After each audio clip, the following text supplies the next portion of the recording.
Good afternoon and welcome to the Dar es Salaam Gymkhana Club. We are here for the first eliminator of the Petrofuel TCA Caravans Cup to be played between Rahupanga Club and Harab Motors Park Stars. If you're joining us live now, I would like to inform you that Alliance Caravans had won the first qualifier against Aurobindo AKC by 1 run, which ensures that they are into the final already. And now Aurobindo AKC will wait for the victor of this eliminator match to play in the second qualifier. Without further ado, we'd be heading over to the toss. And I have with me the captains, Harab Motors Park Stars captain Basit and Asuri Rajendra of Rahupanga. It's time for the toss. Basit calls heads. It is heads. Basit bhai, what will you be doing? Well, we are going to bat first. Okay, so Harab Motors Park Stars have won the toss and have elected to bat first. Tell me about your lineup. Any changes in your team? No, we are going to with the same lineup with the last game, and with the knockout game, we are trying to put runs on board.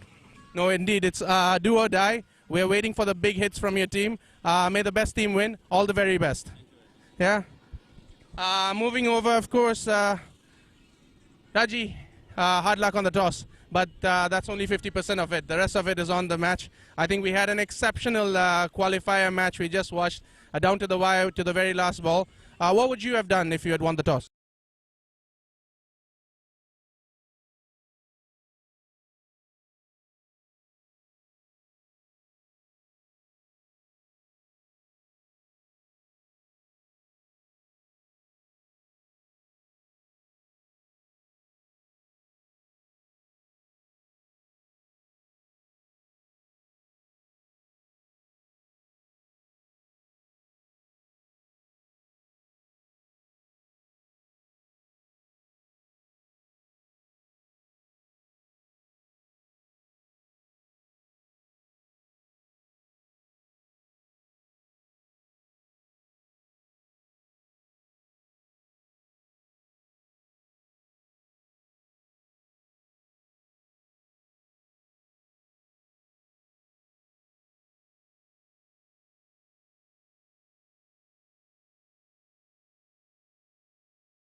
Oh, it's straight back at him.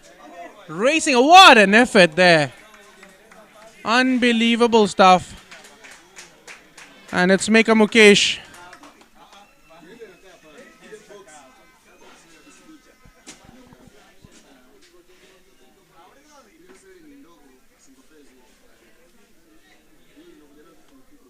Saving 3 runs for his team there with that exceptional bit of fielding.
And we have a packed ground here today to witness this eliminator of the Petrofuel TCA Caravans Cup between Rahupanga Club and Harab Motors Park Stars. Two very, very well balanced, well matched exciting teams on show for us here today. We had an exceptional match just before this. An unbelievable climax. You couldn't write the stuff. The match between Alliance Caravans and Aurobindo Aksc down to the wire. The very last ball. Alliance Caravans winning by just the 1 run. Aurobindo Aksc would feel hard done by the result. However, fortunately for them, they will get to play the winner of this match tomorrow for a second crack at making it to the finals tomorrow.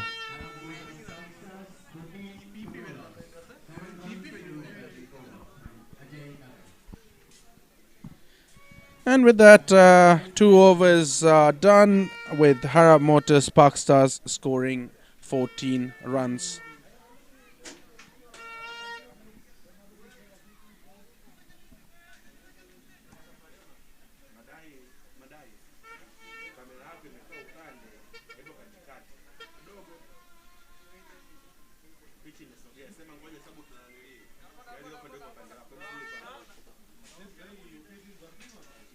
Up in the air and dropped. Oh, it looked like he had caught it, but slipping out of his hands in the last moment. Ramesh Alluri would be really disappointed with that one.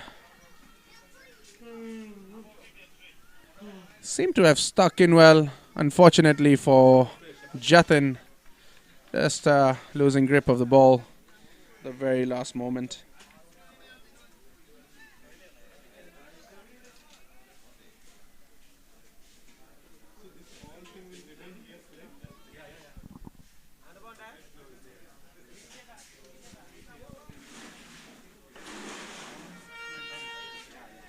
And that's it.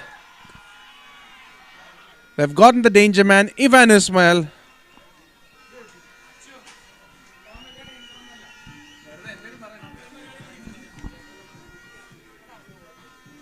Ramesh Alluri, who would have been disappointed with that dropped catch just in the last ball.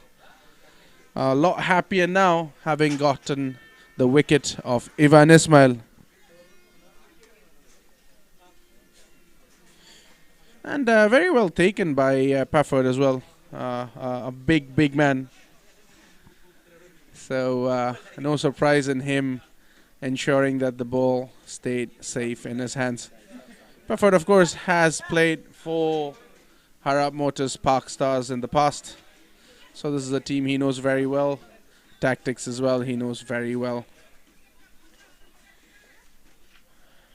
And with that, we have Zafar Khan coming on to the field. Zafar, of course, is the top scorer for Harab Motors Park Stars so far in the Petrofuel TCA Caravans Cup.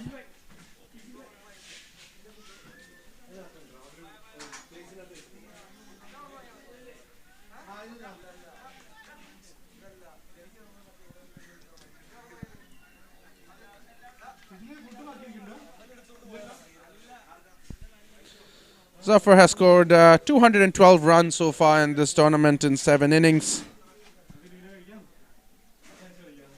For Rahupanga, all eyes will be on Ramesh Alluri, this man who has now got 17 wickets, followed by Ajay Yadav, who's gotten 15.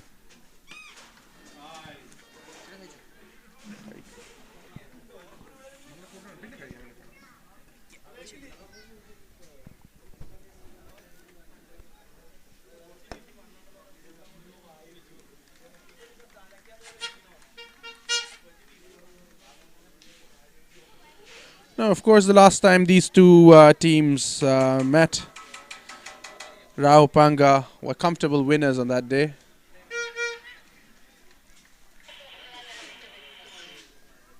Zafar Khan on that day scoring 87 in 56, however, falling short of the target.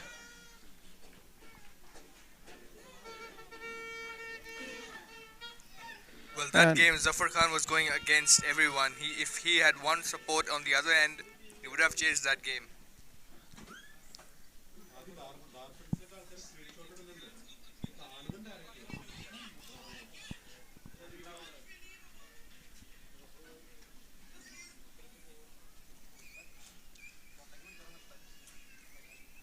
bad couple of seasons for Ivan throughout. Even the previous season, I think he was underperforming. Even this season, he's been underperforming. On the other hand, Moody has been outstanding to watch. He's been a whole different class. No, indeed, Ivan has always been a dangerous player. And as I said earlier, form is temporary, class is permanent. Today, however, he would have wanted to have played a better, more crucial innings. Because as we said earlier, it's make it or break it for both teams today. This is their last chance. And even if you win today, you're not granted a position in the final. You have to play Aurobindo AKSC, who will come out guns blazing tomorrow, because today we can see the disappointment on their faces. Tonight, that disappointment will turn into aggression. Whatever it feels to be Aurobindo AKC right now, I mean, from wherever they were at the game to bring it down to 3 of 3 and losing 2 wickets and losing the game from your hands. I think more than Alliance Caravans winning that game, I would say, is Aurobindo AKC losing that game. No, absolutely. I mean, speaking during the game, we did mention about how Alliance Caravans were about 10 runs short or below par. And it turned out that way itself, because Aurobindo AKSC comfortably were chasing down at one point. But again, fortune favors the bold, and Akhil Anil was bold enough to dive for that catch and dismiss Harshid, which I think was the reason why Aurobindo AKSC fell short.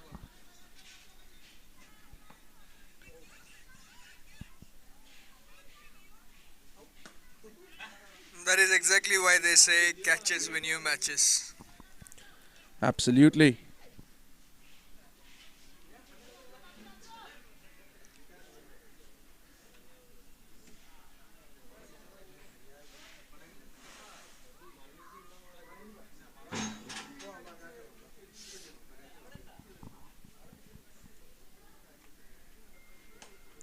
What a Short. shot over covers, 1 bounce for 4. There was no stopping that one.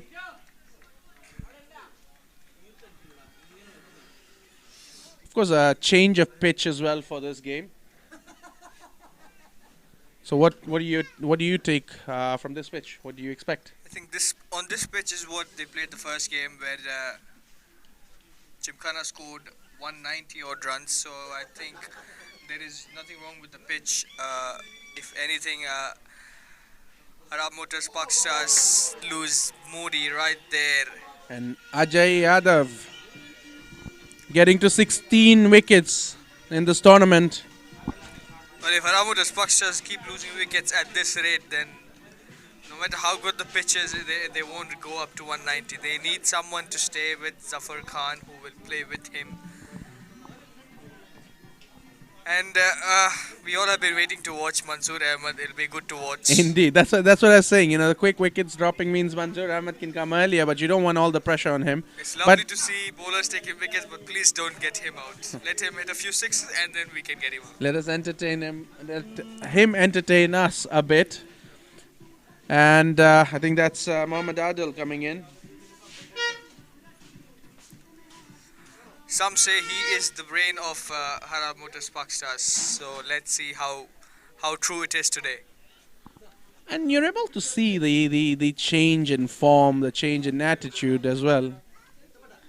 With Arab Motors Park Stars playing throughout this tournament as well. I think a lot more sensible, a lot more calculated, and a lot more strategic. And Mohammad Adil, he's an exceptional player. I love watching him play. He's got all the shots in his books. And just amazing to watch players when they connect the ball so well.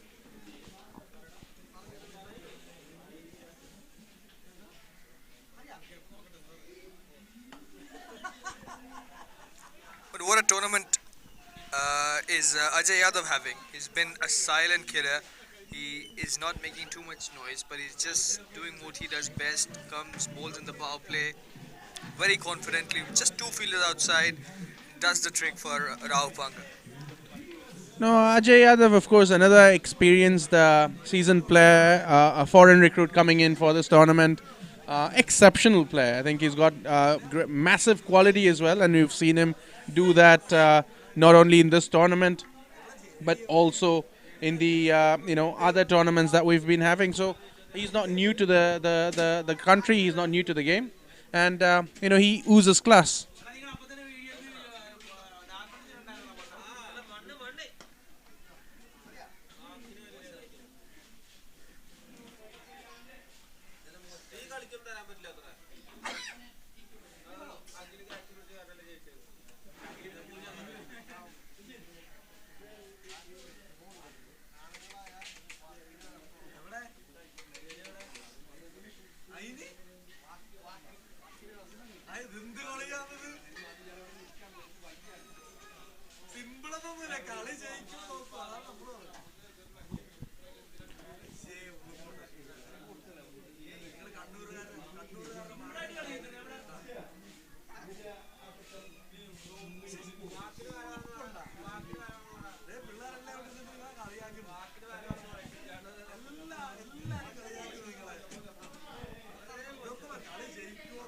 Zafar Khan, this tournament has been very good for him, playing exceptionally well.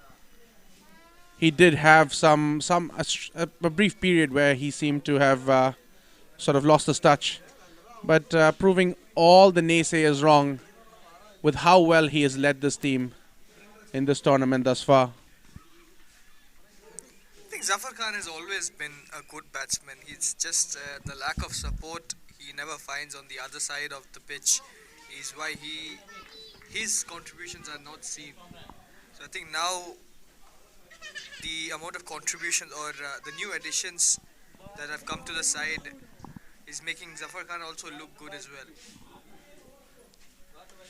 Oh, what a shot!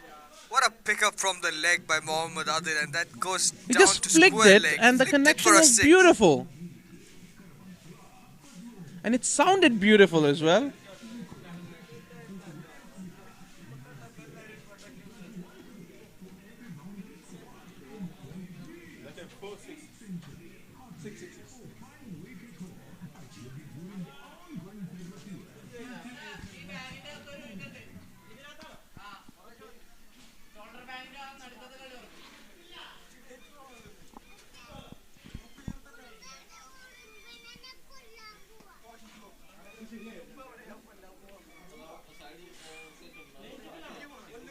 Good idea there by Sanjay Baum.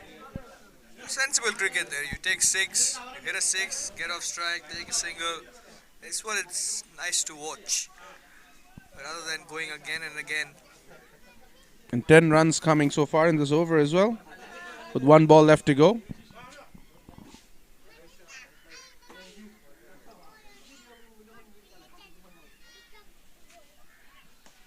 That's big, but will land safe. Three fielders running behind it, but will run away to the fence. At the end of 5 overs, Arab Motors success 35 for 2. Tournament leads Zafar Khan playing on 8 and Mohammad Adil playing on 8. 35 for 2 with 1 over left to go in the power play. How do you see it?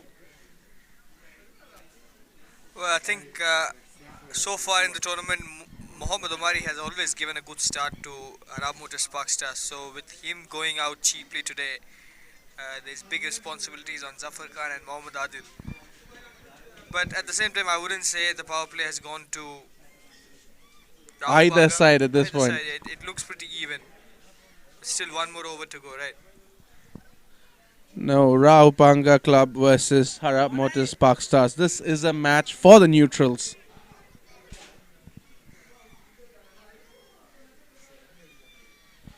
Big shout, big shout. The umpire says no.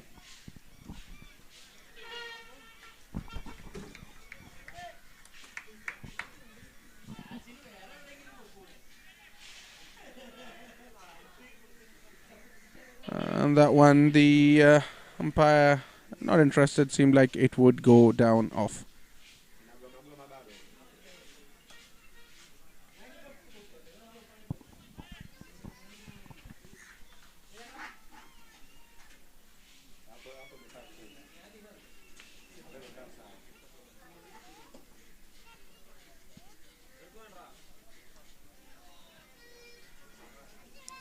batsman misses it, the keeper misses it.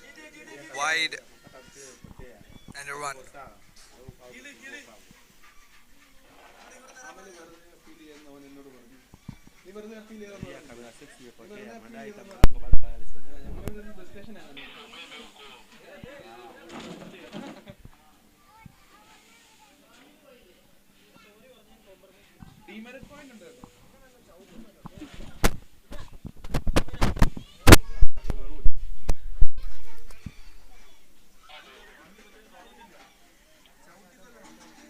Whoa!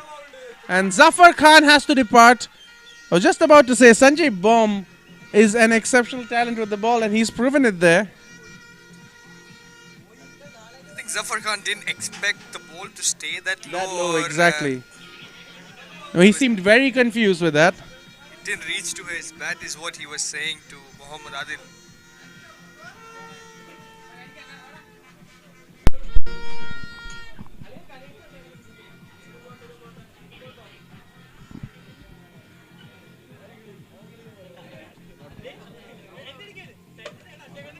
It's 36 for 3 with 2 balls left to go in this power play.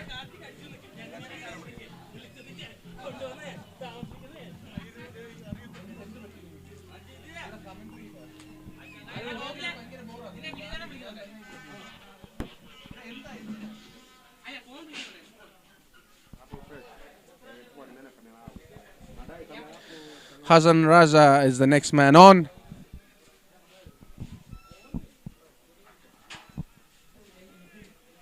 Harab Motors Park Stars would definitely be disappointed with this wicket.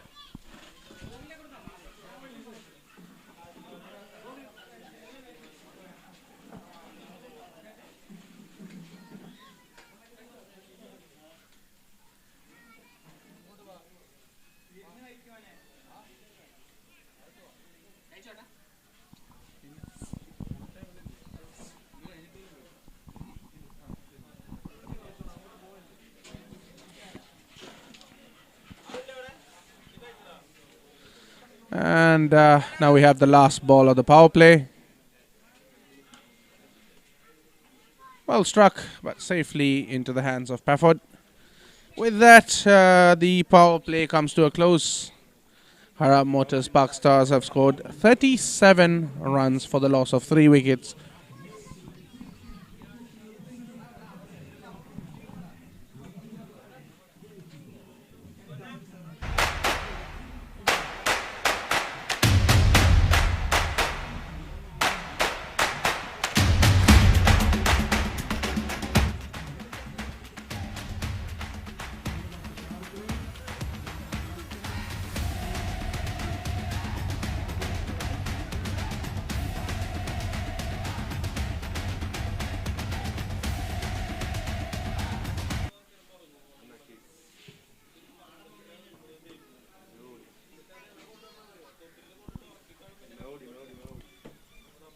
The skipper Suri Rajendra there. Very good fielding.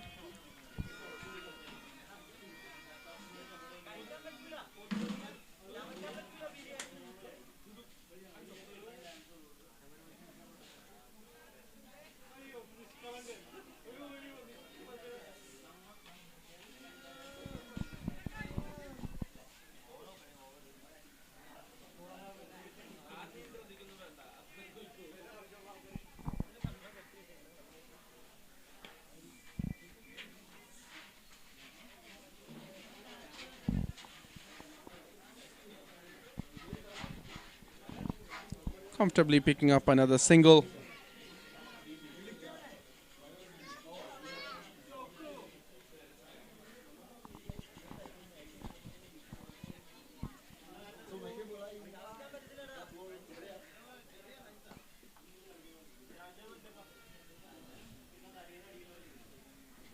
Hits it down to long on and gets another.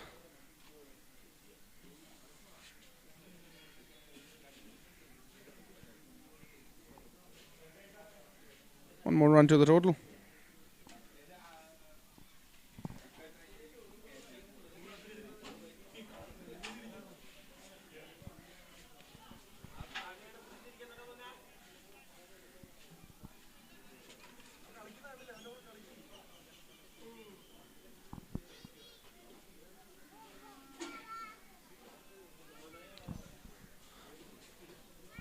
And 5 wides. Missing the bat. Missed the keeper. And runs away to the fence.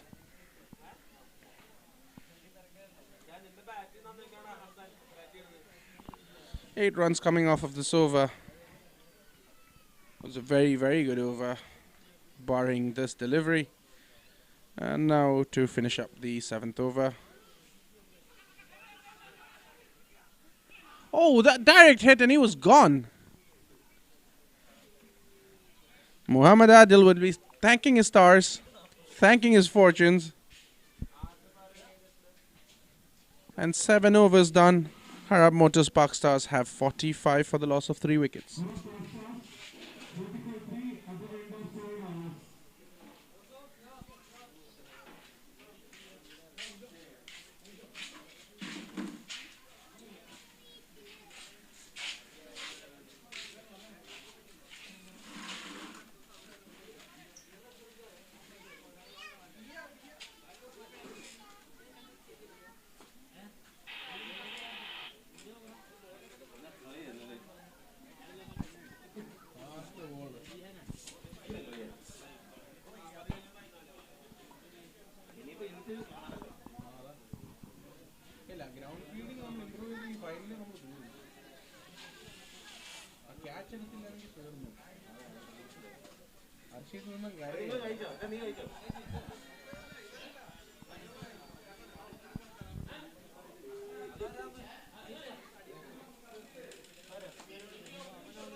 Coming down the ground, getting it to long off, comfortably settling for that single.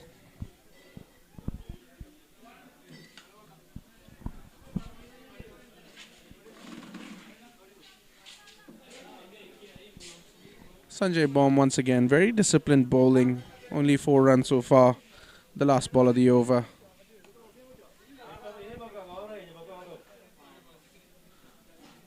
One more run to the total, and that's the end of the 8th over. Harab Motors Park Stars 50 for 3.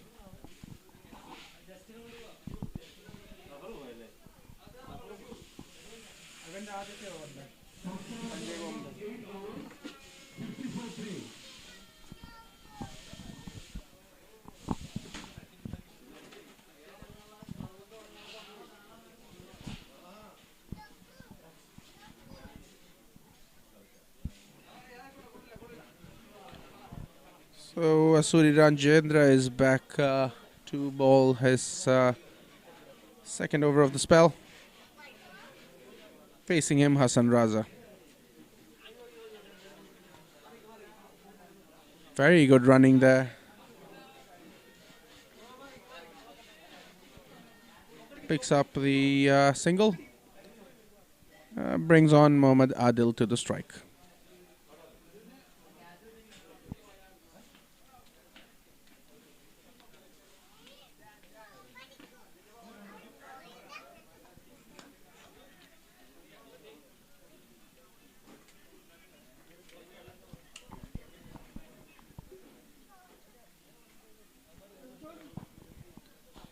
That's another single.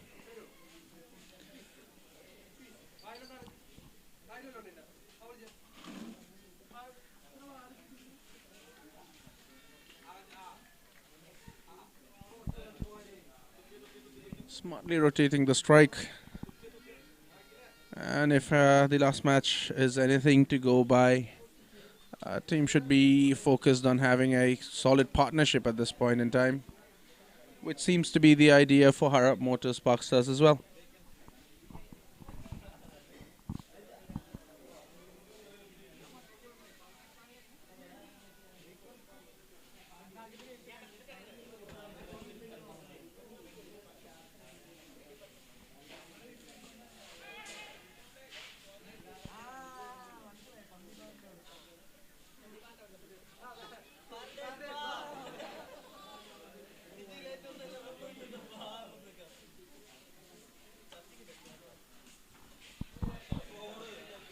That one races away. Well played. Through the gully area. That's 4 more runs for the total.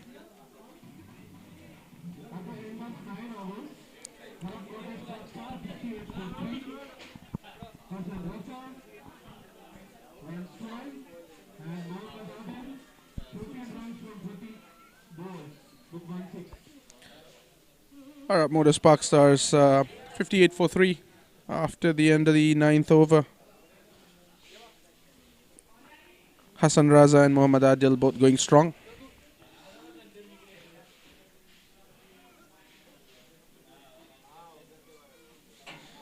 And we have the new bowler, Qayyum Muhammad.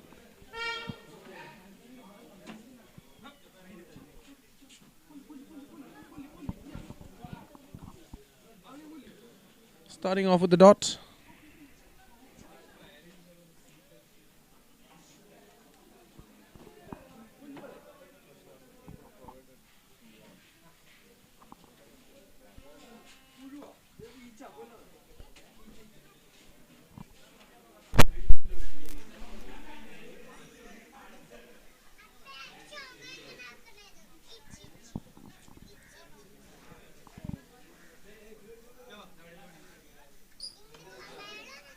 A lot of similarities between the power plays that we've had so far and the first 10 overs as well. So I was just saying about how we should be looking at having a solid partnership here. I think even the last game we saw when wickets fell early, they saved Mansoor Ahmed by bringing in Hassanat. But I hope it clicks for them today because although it's only been 10 overs, but they've only scored 59 runs. And this is a whole different pitch they're playing on. This is a lot better pitch than what we saw in the previous game.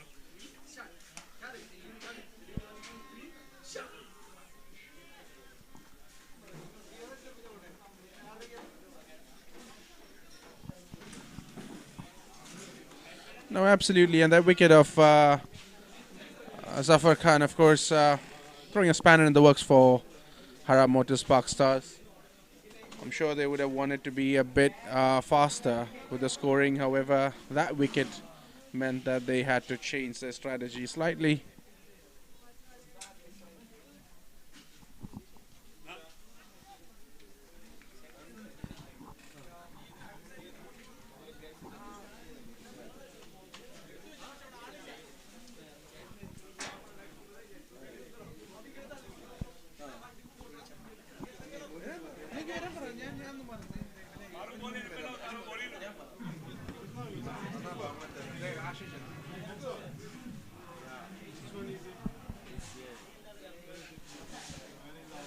And we are truly blessed as we head into the Pepsi strategic timeout.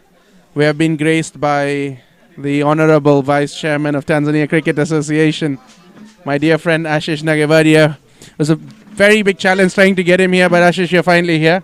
It's always a pleasure to comment on matches with you. So I was looking forward to this. Been good. Never been better. Thank you for the weighted words, but yeah, always a pleasure coming to this ground and seeing the crowd that we have today. You didn't see me because my team lost against Caravans, Alliance Caravans that is.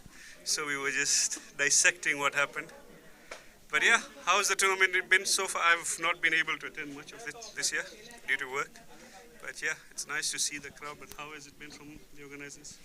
No, I think with regards to this year, I think the quality of the teams that we have seen, especially the top 4 teams, they've been equal to each other, and I think the first qualifier showcased exactly that. Aurobindo AKC would feel very hard done by that result. I think the game was in the bag for them. That wicket of Harshid, like catch by Akhil, really changing things there, and we could see that disappointment in the faces of the Aurobindo AKC players, which I was telling Gokul earlier as well, that will change into frustration and then aggression tomorrow, and they'll come back and definitely try to have a second crack at it and get to the finals. And if they reach the finals, then I think they would be the favorites, because they would be prepared for Caravans. I think 2 defeats so far. First one, of course, was very much in favor of Caravans. This one was tight. So third one, I wouldn't put my money on either team there. Third time lucky. That's what a lot of us United fans keep on saying these days. But no, it's a game, right? I think it's an experience. The beauty is you've got so many youngsters now playing with semi-professional players, and all these 1-1, 2-2 run losses really make a big impact for you. And it's important how the leadership team comes back and motivates them. We got Sanjay Baum back into the attack. He's having a great tournament for Upanga. And dismissing the big hitter Zafar Khan, the top scorer for Harab Motors Park Stars in that final over of the power play as well. Sanjay is someone who oozes class, and is always fun to watch. And as you rightly said, this tournament has been exceptional because of the amount of foreign talent we have. 21 players across 7 teams. Even though we had 8, we had 1 team without any foreign players. So that itself shows you, that shows how the other players of Tanzania get an opportunity to play against these semi-professionals who have played at higher levels, which will also help improve the standard of the game. Has this been a record of some sort? I mean, I know every year teams were bringing, but no, this is indeed the highest number, because we always used to have maybe 7 players, 10 players maximum. You'd have teams bringing 2-3 foreigners, but this year is the first time we've had 7 out of 8 teams bring in foreign players, and I think we can see that as well. Yeah, no, it's good for the tournament, good for your sponsors. Everyone who's come together. You can see all the names here. S is Flashnet, Harab, Park Mobile, who's been with you for a long time. Petrofuel obviously has been, I think, is synonymous to the name of Caravans. Caravans, absolutely. Alliance, Pepsi. It's good to see all these names. Obviously, I think this is again the first time going live on TV for the game. Yes. So it's good to see the Caravans committee coming up with new things, making it, bringing it closer to the fans. Indeed. Raising the bar year on year. Absolutely. I mean, even the ground, it looks absolutely beautiful with all the hoardings that we have around. Very colorful, very bright. And I think the quality of the matches have really helped. You could have, good decoration, but if the matches are all one-sided, that wouldn't be fun. But we've been having tight contests, everything going down to the wire. And, of course, as the association as well, you'd be looking at this, seeing how it gives an opportunity to the players as well. So what's your take as the representative of the association? No, look, one thing we've seen is a number of our senior players have got a lot of chance to play. I would have loved to say the same about the under-19s, but look, they are growing in the game as well. So they've not been able to get much chance, but they're around such kind of semi-professional players. So they see the players go through the routine. So it really helps the under-19 boys. Primarily, I think in terms of performance, you can see, players like Amal, who's leading the runs. Amal's been needing that kind of tournament for a while now. We have the World Cup qualifiers up on us in Zimbabwe, so we need the players in form, and I think Caravans is just at the right time, so that they are fresh into T20. They've played the league format, which is something that's always useful, and we've seen some good performances coming through, because they are training Monday to Thursday, and then they are playing Saturday, Sunday. So that's exactly what we want as association. The players are exposed to as much game time as possible. There's a drop over there. A tough one. Would have been exceptional if he had taken it. And yes, that's absolutely true what you're saying. I think consistency, players constantly playing, especially here when we know that most, majority of the players are occupied with their day job. So finding time for this is always a concern. But yes, what you mentioned about the under 19 as well, uh, getting an opportunity should be something that we look at. We need more tournaments that give an opportunity or focus primarily on the under 19. We're speaking earlier during the qualifier match about the massive success the under 19 team has had qualifying for the World Cup. I think the first time in history as well. So World Cup. kudos on that achievement to the entire association and the team. I think the closest we can say we got a World Cup was East Africa team that went to the World Cup, I think 79. But yeah, as a nation, that was a big moment for us. A lot of people say it's under 19, but ultimately is the boys who have now forged the next generation to be inspired. They had disappointments, I think, back in 2019, 2023, but then this time they made it count. And a very composed team. If you see the under 19 boys, they've been together for a long time, so the team is quite well gelled. And Imran had just been with the team. The coach had just been with the team. I think 2 weeks before they went. So yeah, it was a big achievement for us. I think every club played its role because each of those under 19 players have been playing for club cricket. So it's worked together. The association, the clubs are all working together. And all have started seeing the bigger picture. It's no longer about my club and it's about our cricket. And that's something that we want to ensure that in the next few years it becomes more inclusive. I can say it here as well. The coach has asked me that he eventually wants to meet with the main teams just to share his vision of each player so that the clubs understand what the association wants from a particular player and see how we can all work together. And that's the only way we can grow cricket in an associate world where it's difficult to get game time and time again. No, that really helps me transition into the next question. That was regarding the association and the clubs. How do you see the clubs? What do you expect the clubs to do to contribute further towards improving the national team? As you rightly said, the clubs have a massive contribution in the development and the resurgence of cricket in the country. And of course, with a structured organization coming in, you would expect more club level cricket to keep this consistent game time for the players as well whenever they're not gone for their national representation or their duties. So how do you see this relationship between the clubs and the association being formed? I think it's the relationship had formed a long back. Those who know me, I've obviously been part of DC, so I knew a lot of clubs before I took the role. So that transition was quite easy. And what we've tried to do is just communicate to everyone.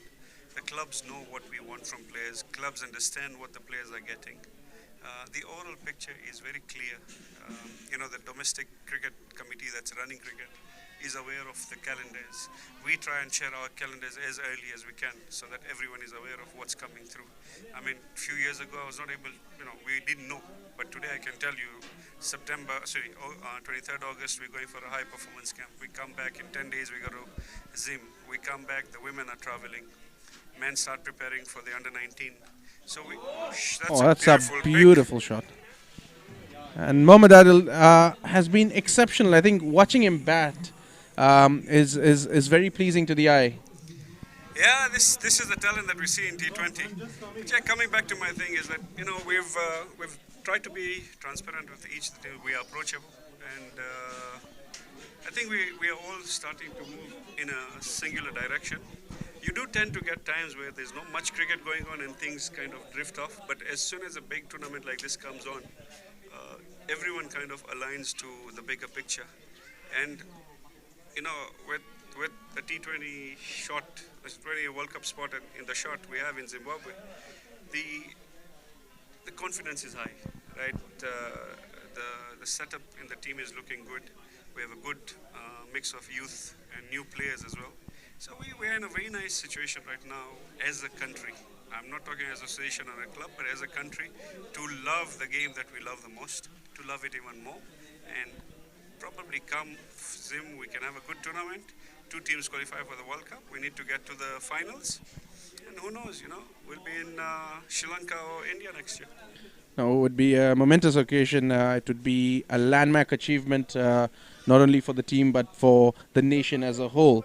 Of course, you having been part of club cricket, or the regulatory body of the club cricket, now the national body as well. You know the history. You know the history. You've seen what has happened. A big challenge was, of course, the availability of grounds, which still is the case. Of course, we are aware that new grounds are being constructed at the University of Dar es Salaam, which will, of course, it won't be a quick fix. We still need more grounds to ensure that there's a lot more games, but it's a lot better than what we have now. But again, my question to you is, what is the association's plan with regards to getting this game, or making the common man aware about cricket? Because there's a misconception that cricket is a game played by the Asian community only. No, that was the point, but in the last few tournaments that we've had, which we hosted here, we won in Nigeria. National Sports Council has been seeing what we're doing, so there's a lot of attention in terms of what we've done. And if you go to see for the first time, the Young Athlete of the Year came from cricket, right? And in that, not only was it Laksh, but there were other players part of it, and also for the women's side, where our women player nominated. So National Sports Council is realizing that cricket is a wider game. They were there for the opening ceremony, closing ceremony, and they saw the number of local players playing. Now, what needs to be done, or what we are going to do, is we've got 10 academies being built right now.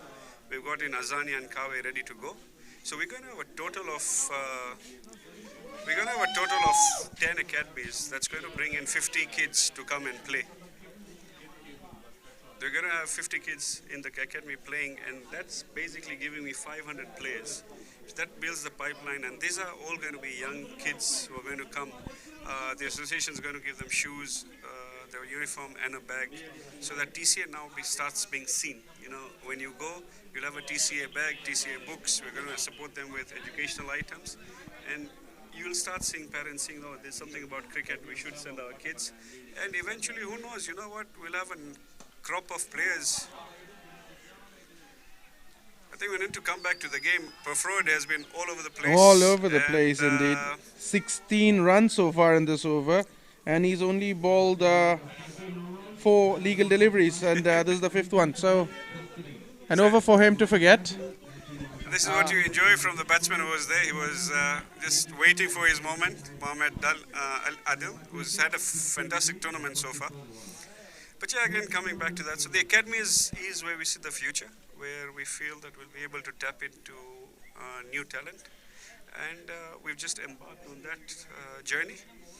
It's not something that's going to happen overnight, but next 2-3 years we'll start seeing new talent coming through. And plus, it's men and women.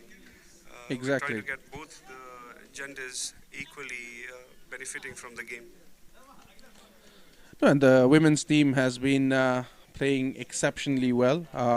They've always been overachieving, I should say, and that makes it easier for you, because when we have the women's side doing so well, it also gives us more support and more exposure from all corners. How far does media play a role in trying to promote cricket across? Because I say this because the final, or not all of it, but part of the final will be covered by Azam TV Live as well, which we see as a big achievement, especially because the Chan is going on right now. So in between that, getting a slot itself is a big achievement. But how far does the association see the involvement of media in trying to make cricket a more well-known sport? The association always wanted media to give us the attention that we wanted. This was actually achieved by the under-19 boys. As soon as we qualified for the World Cup, I personally can assure you, I had 6 or 7 media houses call, asking, okay, what are we going to do? When are they coming? They were really interested to see. But we have also had influencers who called us, who wanted to speak to the young kids. So you see, as soon as the flag is known internationally, people will want to associate with the game. You've been part of domestic cricket, and there was a time we were not able to get 50 people on the ground. But now you can see more and more 100, 120, 200 people coming to the ground, and Well fielded there by Maker Mukesh once again. so the media attention is coming through. Azam is also noticing that cricket is big, and when such big houses start taking notice, it's only a time where you'll start seeing more and more games being live telecasted. Or I have a dream one day that our domestic 50 overs should be telecasted live. Absolutely. And we should be able to take a tournament of this nature international, because what is left over here? We've done everything. You've got international players coming here. Maybe what's left is bringing in a team from another country to, bring your guest team to come and play. So, because at the level that we are hosting these things, there's nothing short of international standard over here. No, absolutely. I fully agree with you. I do believe that the next step is, of course, media covering this a lot more, having our domestic cricket, telecasted live. At least that way people know a bit more about cricket. The achievements, of course, really helps. It lets the common man know about it. And finally, I just have one more question for you. If you could tell us a bit more about the grounds that are under construction at UDSM, when you intend to have it open, and what type of grounds these are. So we've got obviously one ground that's existing and the two new grounds. One of them is going to be international standard ground, with the central pavilion taking care of all the three grounds. The work has already started. The first phase of, and that's in the safest hands of Jatin Darji. Hassan Raza has to depart, and that means Manzoor Ahmed is coming on. Everyone's been waiting to watch him play. So yeah, work has started by SM Construction, who is supporting us over there, and the leveling is going on. We foresee the grounds being ready, at least one of them being ready by January, and we are hopeful that by April next year both the grounds should be up and running. And as we chase to host the World Challenge League in August, we're quite sure that those three grounds are going to be ready hosting 50 overs next year. So do you intend to use all these grounds for domestic cricket, or you will have one used exclusively for international cricket?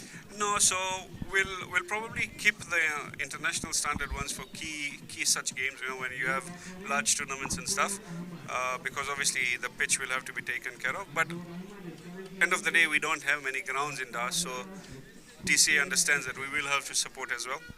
And having our own grounds can be easier in terms of the financial burden the teams do face when we are renting out grounds for such tournaments. I've actually got a message from a well-wisher who said, enough of you and Adi talking about cricket, please talk about the game. No, yeah, we did deviate off topic. 14.2 overs done, 101 for 4. It's been a while since we sat down as well, so maybe this is a chance for us to connect. Absolutely. As it stands right now, Mohammad Omari and Ivan going, in fact the top three, Mohammad Omari, Ivan Ismail and Zafar Khan going cheaply for 7, 7 and 8 respectively. But then Mohammad Adil, who scored beautifully at 36 of 29, Hassan Raza, who played a supporting role, and now we've got Mansoor Ahmed, who I believe is the one who took them over in the last game against Aces, if I'm not mistaken. A huge portion of the fans have come here to watch Manzoor Ahmed play. I've had people come here first time in the tournament exclusively for this purpose. They said they want to see Manzoor play. So when Zafar's wicket was gone as well, they were expecting him to come on. You can actually look at the body structure. He looks a very destructive batsman. That one's up in the air. Land Safely. safely. Not reaching. These are the thin moments in a game that can change things. Roshan not judging that catch properly and dropping. Sanjay is obviously having a great day out today. I believe he has played in Punjab Kings, or he's been around Exactly. the Punjab Kings setup. He's played with Punjab Kings, and Karthik has played with the Rajasthan Royals camp as well. So I mean that really shows how cricket in Tanzania is improving as well when we've got players come in this way. And a big, we have to appreciate the clubs, who are bearing this expense, bringing these players in, and giving an opportunity to the others to play against top professionals as well. Absolutely. If you go to see one thing with Park Stars, when it really matters, they can really turn it on. And if these two batsmen stick on till the 20th over, we are quite sure we'll be seeing scores beyond 150. As you said, Mansoor has made a name for himself, and what the crowd loves when your own team is not playing is sixes and fours. No, absolutely. How was the league format? How did the league format go for this tournament? It was quite well actually. When you look at the top four teams, and it was so tight because you had Alliance Caravans and Aurobindo AKSC both finishing on 12 points, just losing that one game. The net run rate was what differentiated them. And Park Stars, Harab Motors, Park Stars and Ra Upanga Club, again 10 points. Net run rate being the difference there as well. That shows how much the quality was, what the quality was of these teams. Of course, thereafter we had aces who would feel, hard done by the results. It did not swing in their favor towards the end, especially that match between Harab Motors, Park Stars and Flashnet Aces. And of course, the two promoted sides, Gymkhana and Juzu Patel Samaj, who played their final group stage game today, with Gymkhana getting that victory, which made sure that they had at least consolation prize. Yes, Gymkhana actually almost had Park Stars in their pocket in the league games. A beautiful fielding again by their captain Raji, who's actually been the heartbeat of Upanga for a while now and leading the team to the 50 overs victory, and I was there when they won the Caravans Cup as well. So Upanga having a very experienced side. And I think it's a well-balanced game between two good teams of T20. No, and the resurgence of Upanga Club is something that definitely needs to be studied. I think they have been at the absolute top of the club cricket for the past couple of years. When you look at this team itself, it's a very well-balanced unit. They've got good batsmen, very good bowlers, and they're exceptional in the field as well. Mansoor having to pull out due to some crowd movement behind the screen.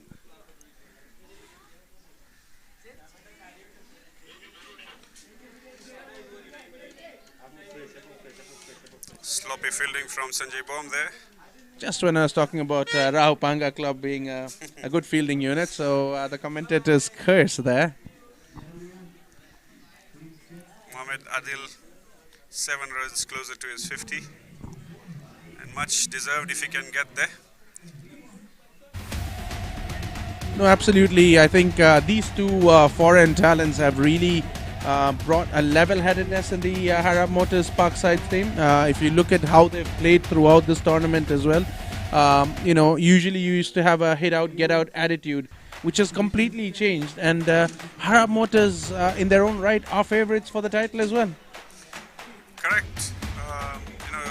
If they do show up and they play to their potential, their game plan, they definitely a team that can beat any of the top 3 teams ahead of them. And obviously, they do have existing national team players in their setup, so it is a well-experienced team working together. Indeed. 4 overs left to go in this first innings. Harab Motors Park Stars 113 for the loss of 4 wickets. A good ball by Ajay Yadav. Ajay Yadav has been quite consistent throughout the tournament. Third highest wicket taker. Third highest. And we got 2 spinners in the top 3. Exactly. With Ramesh Alluri being the odd one out.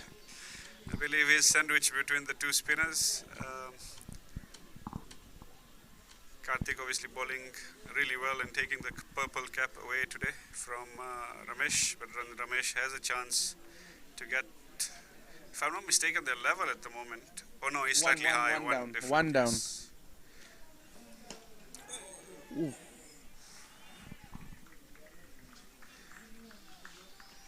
That's a very gutsy bowler. Yeah, exactly. To put his hand, and Mansoor just petting him. Mansoor petting him for that effort. Hopefully Ajay is okay. He's looking at his finger right now. The camaraderie between the players in this tournament is something that's exceptional. You have all these professionals that are playing, motivating opponents as well, the youngsters as well. So the opportunity that the people get, and through these kind of tournaments is immense for their own capacity building as well. I think that's one of the reasons you've not had the Fair Play Award, because you'd have to give all 8 teams the Fair Play Award. Exactly. How are you gonna decide that? That would be another controversy. I think cricketing community is very close and closely knit in Dar es Salaam, with everyone pretty much knowing each other and each other's families as well. And this is what makes cricket such a united sport, where we all know each other, we all respect each other, and we have the competitiveness is just left. What a shot that there is by exactly Mansoor. what people were here to watch. Shot ball by Ajay, and that has been punished.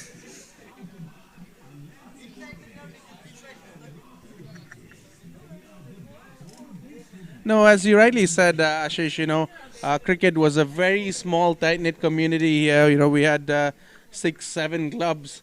And today, we have about 42 teams, imagine. So that sort of puts into perspective the pressures that the association and the local body also goes through trying to accommodate these teams, because everyone wants to play. That's correct. And to make it more inclusive, the association obviously has been paying all the fees. For the last 2 years, it's been zero cost to the players to play these games. Just understanding that a lot of these teams are run by individuals out of passion. If that was hit, that was going to be staying hit. But everyone paying from their own pocket, so it's always good to give back where we can support. And I think equally the teams have been very appreciative of the work that has been put in. Ajay Yadav doing what he does the best.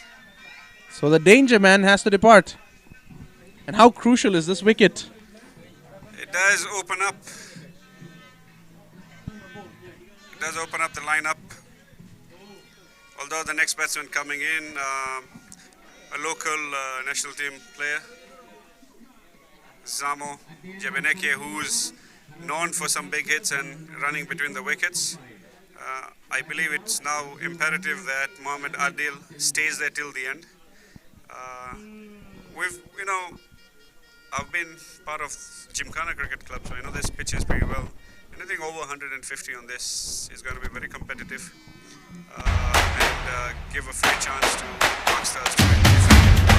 So they would definitely need to cross that 150 to ensure that it's they have a fighting chance at it.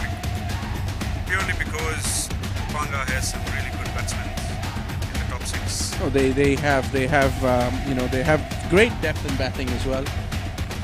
So yes, it's actually absolutely true. Anything above the 155, 160 mark, and you can feel comfortably.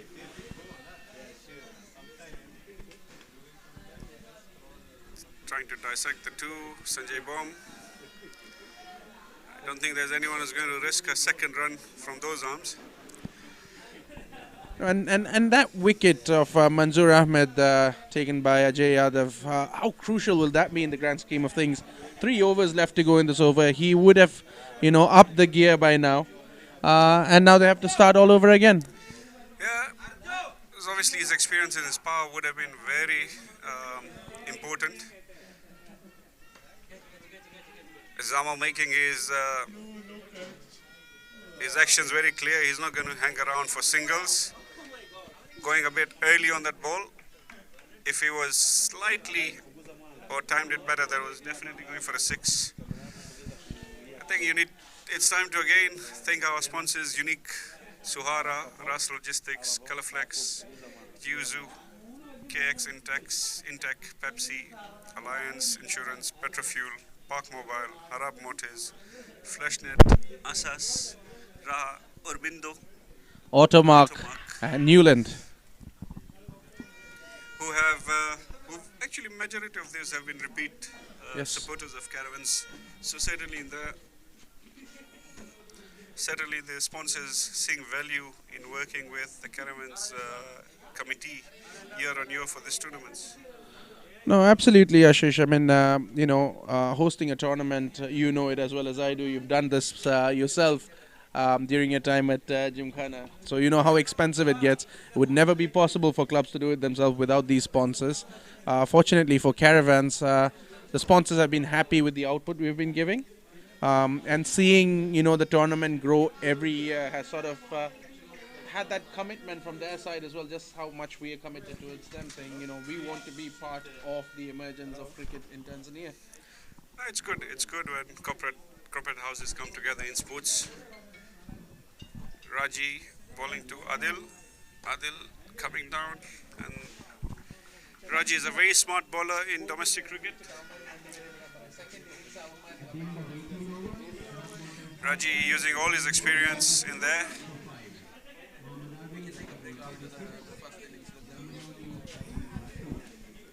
So 2 overs left, 126 for 5. Adil sitting on 46 of 39 balls. Zamo on 2 of 3. Ramesh coming back into the attack. Ramesh has been exceptional throughout the tournament. Do you see Arab Motors Park Stars crossing the 150 mark? I think if they can really, one of them can go at this over, then they should be able to cross 25 runs of 12 balls. It's very likely. What will be the odds of both the games finishing at 151 in the first innings? There have been a lot of parallels. The power plays have been very similar, so I wouldn't put it past them. And that shows you how equally matched these teams are. A change of pitch as well, yet the outcome's pretty much similar.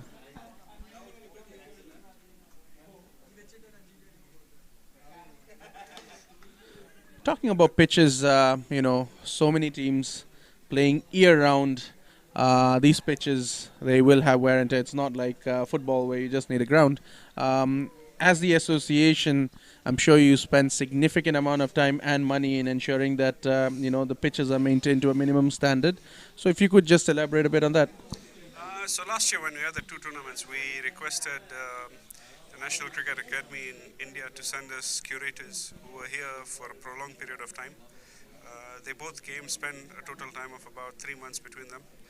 And all our groundsmen were, that's a beautiful shot, but looks like Adil, reaching to his 50, has injured his shoulder. As soon as he hit that shot, he threw the bat, and he does not look comfortable at all. Well, they'll have the paramedic rush onto the ground. There she is. Does not look good for him. It's never good when you see a player in that state. Looks very discomfortable. And the way he was holding his hand, hopefully it's nothing serious.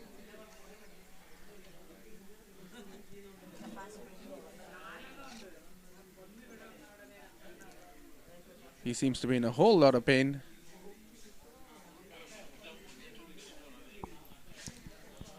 Let's just hope this injury doesn't affect his chances of playing in this tournament any further, because he's been very pleasing on the eye.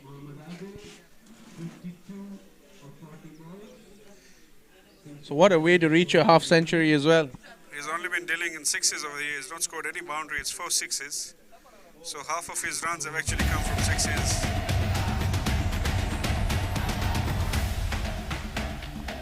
Again,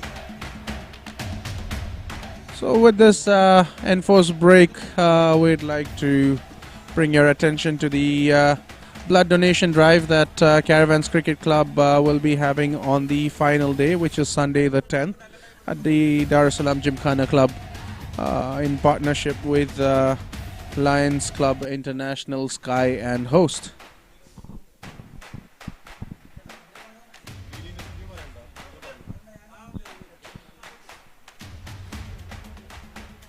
Also, we'd like to take this opportunity to inform you about the Caravans Green Initiative aimed at environmental sustainability, whereby Caravans will be planting a tree per boundary and 20 trees for each individual milestone, such as century, hat-trick or a 5-wicket haul. How many trees have been planted in total? So far it has reached 881. So we are hoping that we can plant an even 1,000. We've already gotten 1,500 saplings. So regardless of we reach that target or not, we're going to plant 1,500 saplings. That's actually a very good initiative. It's our partake to the nature that we take so much for granted. But that's well done to the Caravans Committee for coming out with such an initiative and ensuring that our world keeps on getting greener. Absolutely. I mean, the importance of trees and greenery, you would know when you look at the foregrounds that we have in Dar es Salaam alone. The picturesque nature of Gymkhana and the comfort you have while watching here surrounded by these amazing trees, you do not get anywhere else. And I think that's the main reason why Gymkhana is the main ground. And with that, the Gymkhana outfield has helped with a quick racing boundary. Adil turning on. Pain? What pain? Says Mohammad Adil. Absolutely. This is amazing what sports brings out in players. You can see he is still struggling with that injury, but he's there for the team. Shows how much you love the game and what you put your body through when you love it. Absolutely. Shows good character there. And Again, a misfield. Floppy but not going for the run. Adil feeling that he's got Ramesh in his range. And I have to ask you, how difficult was it to console Harshid after that defeat? He seemed destroyed. I mean, he at one point was running away with the game, would be blaming himself. Really unfair that he does it because it's very unfortunate. No one expected, Akhil to turn into Superman and take the catch. But how was it? How difficult was it? And how motivated is he now for the match tomorrow? I've got to keep all my emotions aside over here. No, but you know what? Catches win you matches.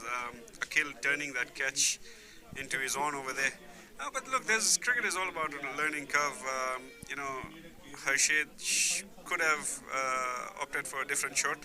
He backed his ability to go for that shot. This time it didn't work out. But this is what we talk in the team, that look, you need to back yourself, you need to trust yourself. There'll be days when things will not turn out. Knowing the Aga Khan DNA, trust me, it's going to be a team that's going to be difficult to beat tomorrow. No, absolutely. I mean, as you rightly said, when it was 2 overs left to go, 25 runs required, and Harshid on the crease, I was sitting with Gokul, and we were quite confident saying that if anyone can hit 25 into, it's Harshid. He's well known for that. Unfortunately for him, today just wasn't his day. There was a lot of luck on Caravan side, a lot of misfield, and yet still staying in the balance. But yeah, how you pick yourself up after, falling is what defines your character. And with that, the last over of the game, of the first innings, Motors Park Stars have 139 runs on the board for the loss of 5 wickets. Starting off with a dot ball. A very good ball from Ajay over there, keeping it very far from Zamo, who just wanted to swing the bat. Also, not only do we have foreign players in this tournament, we have a foreign umpire, Rajesh Pillai, with his showing his absolute commitment. Again, something we were speaking about earlier during the qualifier. Flew down all the way from UK yesterday just to stay here for 3 days until the finals completed on Sunday, and then heading back. If that's not commitment towards the game, I don't know what is. And trust me, these are the players who run, the people who run the game for us. It's not the easiest job. I think the easiest job is to hit the ball and fill the ball. Well done switch by it. Adil over this. There's no problem with that shoulder. Even if there is, it doesn't make a difference to him. He's just going to have a couple of injections. I think he's going to be playing for his team. Getting ever closer to the 150 mark, 144 over here. No, but yeah, Rajesh Pillai reached out to us last year, and I think he did the games last year. So really nice to have international umpires coming, wanting to be part of the Caravans. Straight into Sanjay's hands, not going to look for a second over there. Especially with that arm and that throw, you wouldn't want to risk it.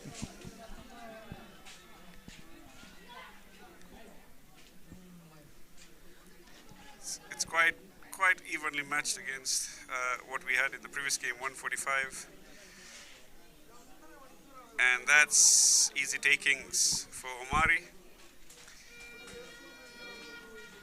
Coming in now. And just to face the last ball of the first innings.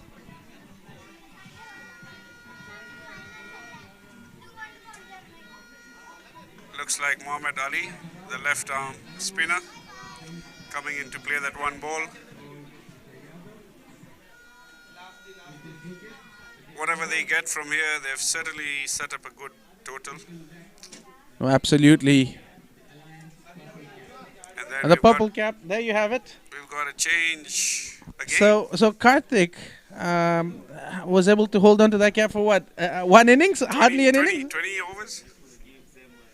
I think that he's been shows the exchanging that quality. for a long time. That shows the quality of the players in the country as well, in part of this tournament. And unbelievable, isn't it? Up in the air. Safe. Ajay coming himself, going for the second run. And that's it. It's 147 runs at the end of 20 overs for the loss of 6 wickets. 148 to win. Ashish, it's been an absolute pleasure. Thank you, I hope you'll join me again for the commentary in the final. Yes, I look forward to that. I'll And enjoy hopefully the rest of Aga the Khan's in the final for that. I would really love Aga Khan and Caravans final, yeah, for all time's sake. But may the best team make it to the final. Adi, Yeah. thank you very much. No, it's been an And, absolute pleasure. wishing Caravans a great last 2 days of the tournament. Thank you so much. We'll have a different commentary panel with you for the second innings. Thank you so much, and stay tuned for the chase by Ra Upanga Club. Thank you so much. How was your meeting and stuff?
Check, check.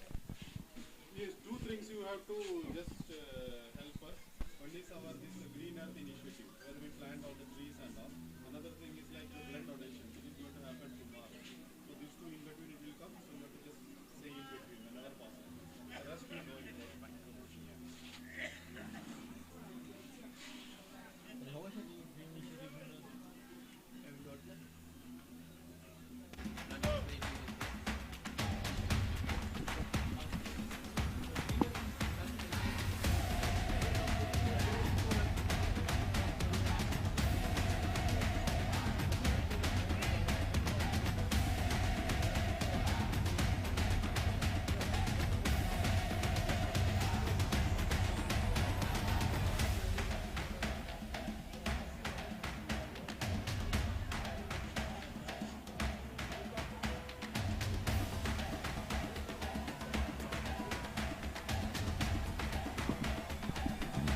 Mic check.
This is the latest, now the stats and everything.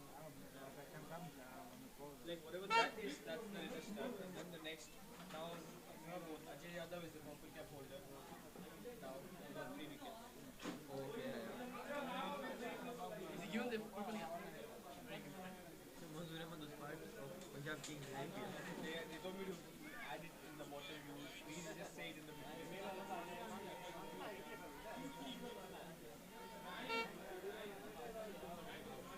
I also saw most of them on the Pakistan. It's part of IPL.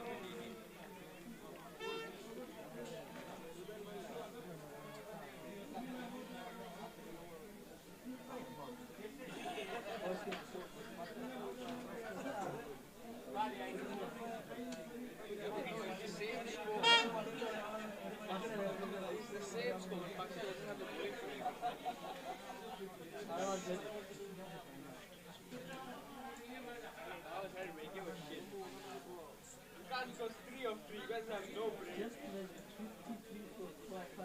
Whatever the case. Bro. Then even I can say 3 of 3, we won the game from there. You guys don't have brain for 3 of 3 functions. Stupid or what? Hit it down and run through. What's the target? 148.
What an amazing start to the first eliminator.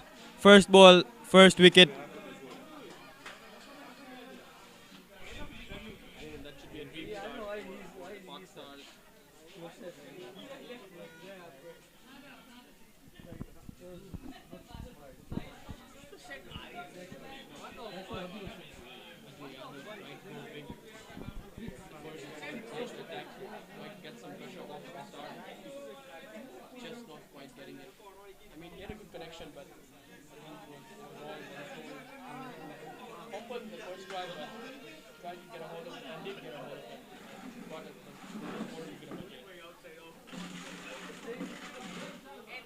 A great start for Pak Stars in the context of the game. Panga chasing 148 runs. Lose their first wicket in the first ball of the innings. It's a do or die. Win or go home cricket.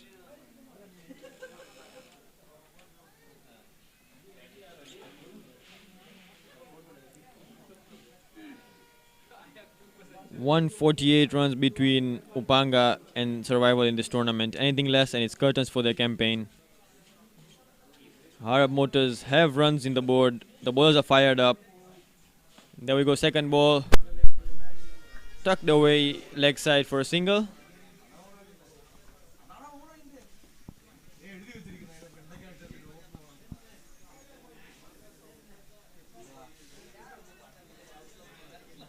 That takes Qayyum Mohammed out of the mark.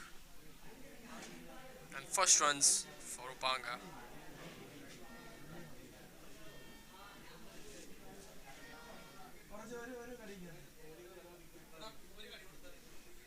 I think they'll be delighted for that wicket. It's a good start for Pak Stars. And on comes Hassan Raza to Vikram Rathore.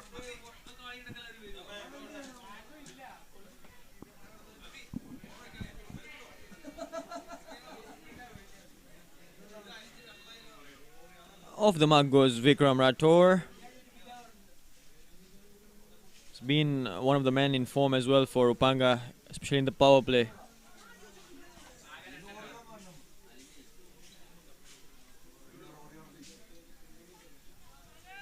Upanga need to have a good power play. We've seen it happen in the past.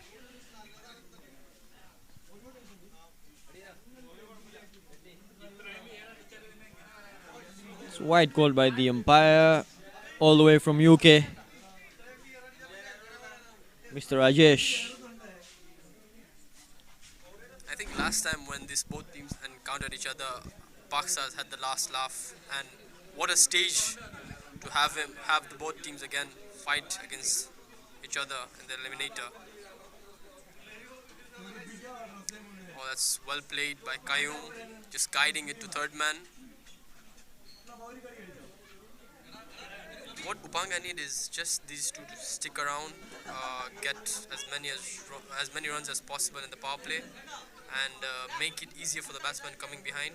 Yeah, yes, definitely. They should get through the power play. These two batsmen have 40-45 runs, max 50 runs on the board by the end of the first 6 overs without losing any more wickets from here. I think it then would become easier for the rest of the batsmen to come. Ball going down leg. Another wide called. Yes, Vikram Rathore just trying to get some bat involved in it, but just missing it. Yeah, fine leg is in the 30 yards. A fine tickle would have ensured Upanga would have got another boundary.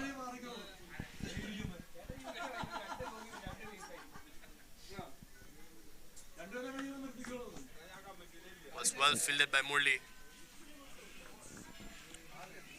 I think Pak Stars are in it for a fight. They've come up with a mind that we're not just going to give the game easily. They're trying to defend. They're trying to stop every run they can. Yeah, they have a good score on board. We saw the first game, the second game today. Caravans scoring 152, and what a thriller we had. They won by 1 run. So we saw that the score is a decent score. They can put up a good fight. And that's in the gap. What a shot by Vikram Rathore. The ball is racing away to the boundary for 4. First boundary of the innings, and for Vikram. Well, that's a definite touch for a man in form. He's always been there at the start, taking Upanga. As you can see to there a in the flying replay. Start, and he's on a mission. Great end to the first over, and Upanga are 9 for 1.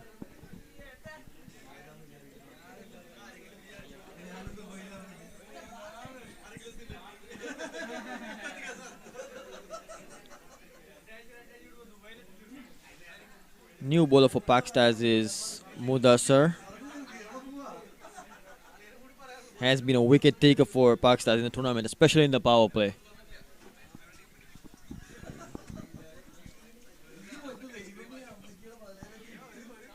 Upanga also have a very deep batting lineup.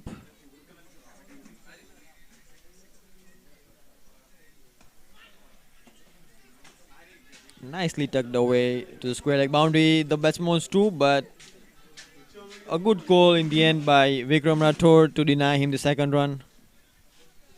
They'll settle for a single there. Has a good arm, Manzoor. I think they're trying to avoid all the risky runs. They want to take it simple. Just get those runs, get this touch. So they know the runs will keep flowing.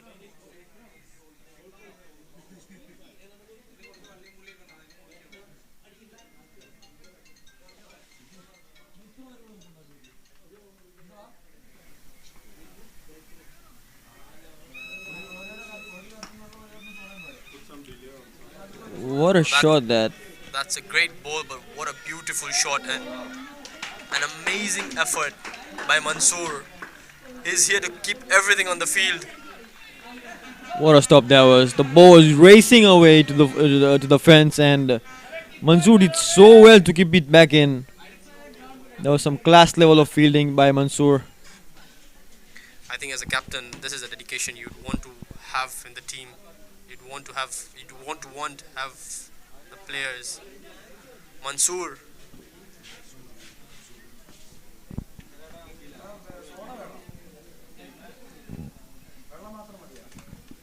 That's cut away well in the gap. Murli tried to stop it but could not do that. The ball races away for another boundary. But for the first boundary for Qayyum Muhammad in the innings. Seems like Qayyum wants to have some fun as well. Yeah, ball was short outside off, gave some room, and Qayyum cuts it well in the gap for 4. Things are looking well for Panga. So we will arrange the cable. I already told them we will buy it.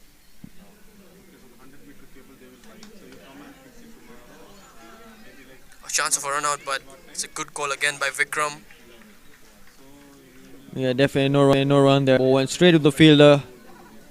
Would have been in. He actually went for the run. It's been a good start so far. A bit quiet start by Upanga. They've still managed to get a few boundaries here and there. But importantly, they've also lost a big wicket.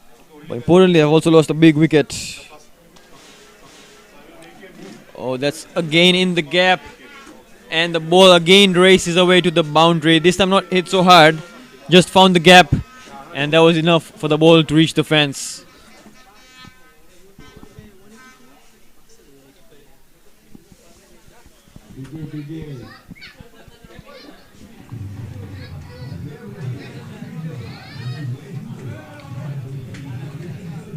Qayyum Muhammad is looking really good.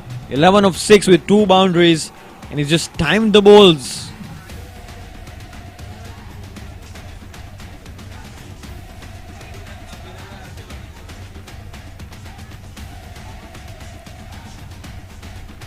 That's down leg. Umpire calls it wide, rightly so. Clear indications of the bowler being under pressure now after being hit for 2 boundaries.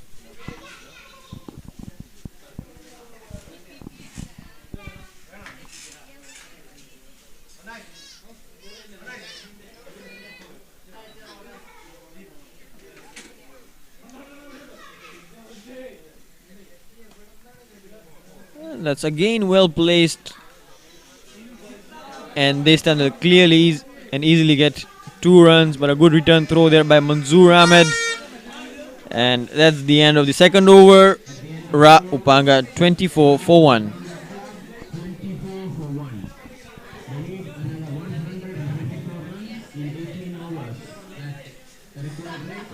And I mean, it's an amazing start for Upanga. Talk about the Pakistan side. They are built T20 side, but if you look at the Upanga side, this Caravans, they have a very stable batting lineup. They have explosive batsmen at the start, people who can stabilize it in the middle, and have some explosions here and there at the end. But the highlight of the team so far has been Vikram with the flying start that he's been giving Upanga, and he's been doing a wonderful job in this eliminator today.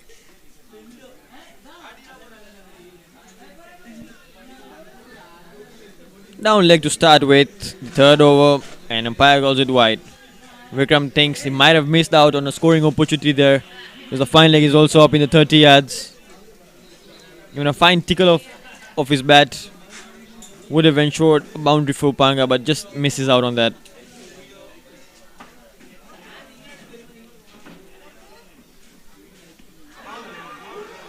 Chance, appeal, but umpire's not interested. Straight away umpire nods his head, probably going down leg. Yeah, close LBW shout, but denied. Not out, says the umpire.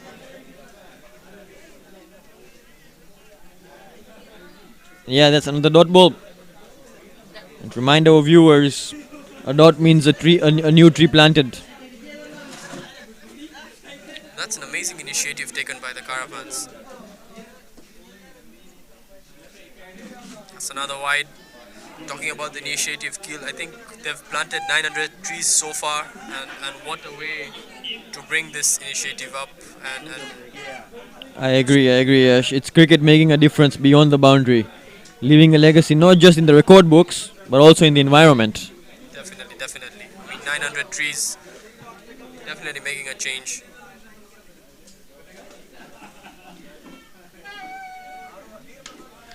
What a shot that by Vikram Rathore.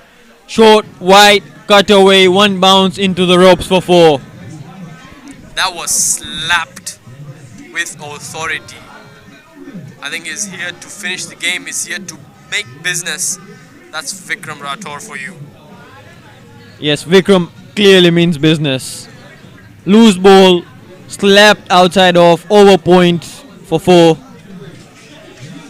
Just short of it being a 6.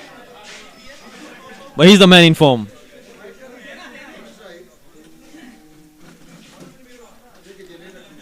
And that's flicked away this time. Fine leg up in the circle and 4 more for Vikram. What a start by Upanga.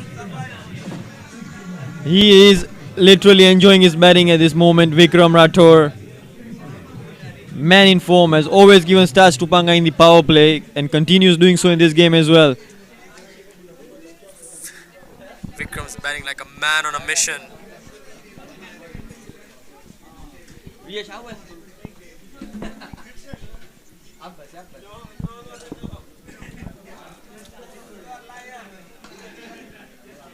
Goes for the swing again, Vikram, but this time straight to the mid-wicket fielder.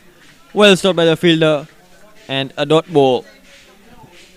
I think he's making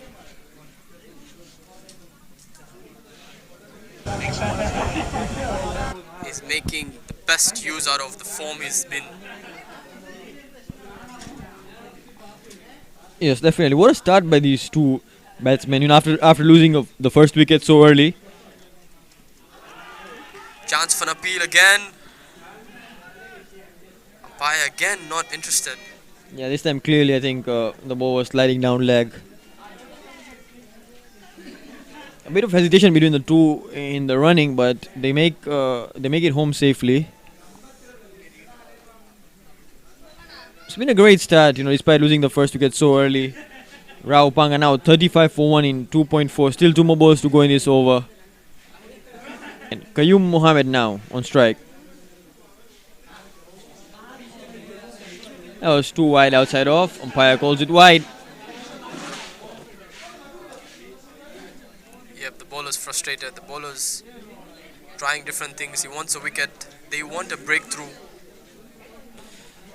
You cannot afford too many extras. We've seen already, we're just in the third over and I think they've already bowled like 5 or 6 wides, which can, you know, cost them the game, especially in T20s where every run matters.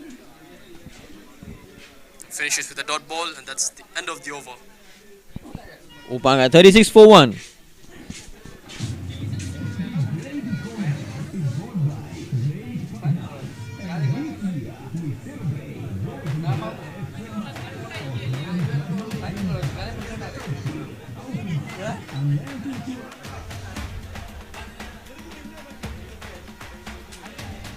So straight away we see a change in bowling. It's not going to be Muhammad Mudassar again after being hit for 15 runs in his first over.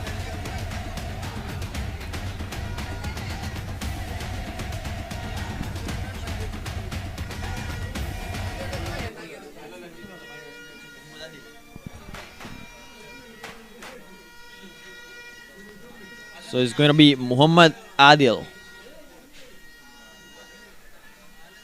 Starts off with a wide, a bit of misfield by the wicket keeper there, could not collect the ball cleanly and would...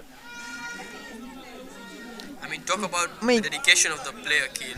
This batsman was injured just a few minutes ago and he was holding his shoulder and sleeping in the ground. And right now he's just holding the ball and wants to do it for the team. Exactly. They know how important this game is. They know the importance of this game. If they're out, if they lose the game, they're out of the tournament. And Muhammad Ali is making sure that he does everything to make sure Pak Stars cross the line. And what an innings. We have to talk about his batting first. 63 of 46 today with 2 4s and 4 6s.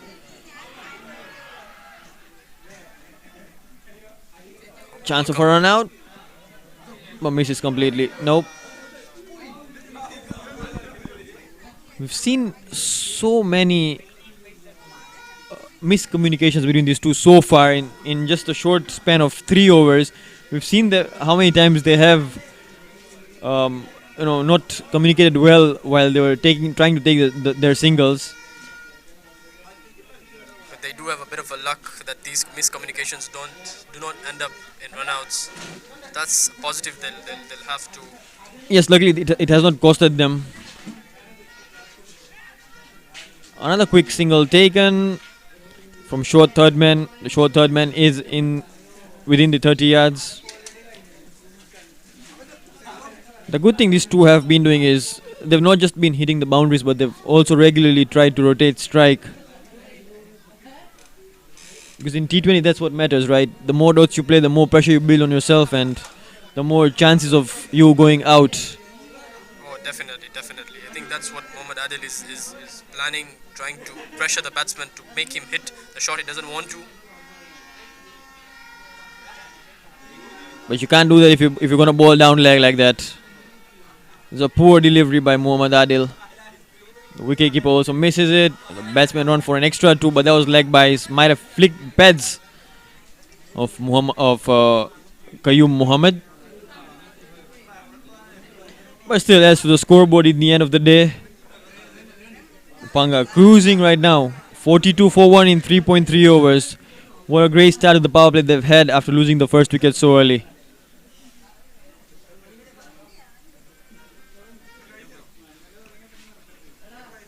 See, that's what I'm talking about. This was a better ball. Not even played from the middle of the bat, but they still managed to sneak in a single. So the good thing they're doing is they're rotating the strike very easily. Yes, Keel, I think T20 is the game that you will never know that the momentum will shift within an over. So they're trying to get that momentum, build that momentum, and trying to make the most out of it as long as it's there with them. But I also see no energy in the Pak Stars fielding right now. I think all of them are have just gone a little bit down after the first wicket and after what Vikram and Qayyum have done so far. See, no one is talking. I don't see them I don't see any energy in them at all. They're standing so far in 30 yards. They're giving them easy singles, and this all matters at the end of the day. It can make a difference in a lose or win situation. Yes, definitely. But the credits again to the Upanga batsmen who've done it so far, and they've been doing it throughout the tournament. But all Pak Stars need right now is just one wicket, and they'll be pumped. They'll be back in the game. Yes, definitely. And we know how fast T20s can change. A wicket out there here, and we can see the whole game turning around, like how we saw in the last game. Yeah. Definitely. I mean, who would have thought Aga Khan 3 runs to win in 3 balls with Harshid and Riziki on strike at the crease, rather, and from there, losing by 1 run. Incredible comeback there by Caravans, and what a catch there by Akil in the end to take such a catch under pressure. I mean, that was mind-blowing. 100%. I mean, a wise man once said it's not over until it's over, and we got to see that the last game.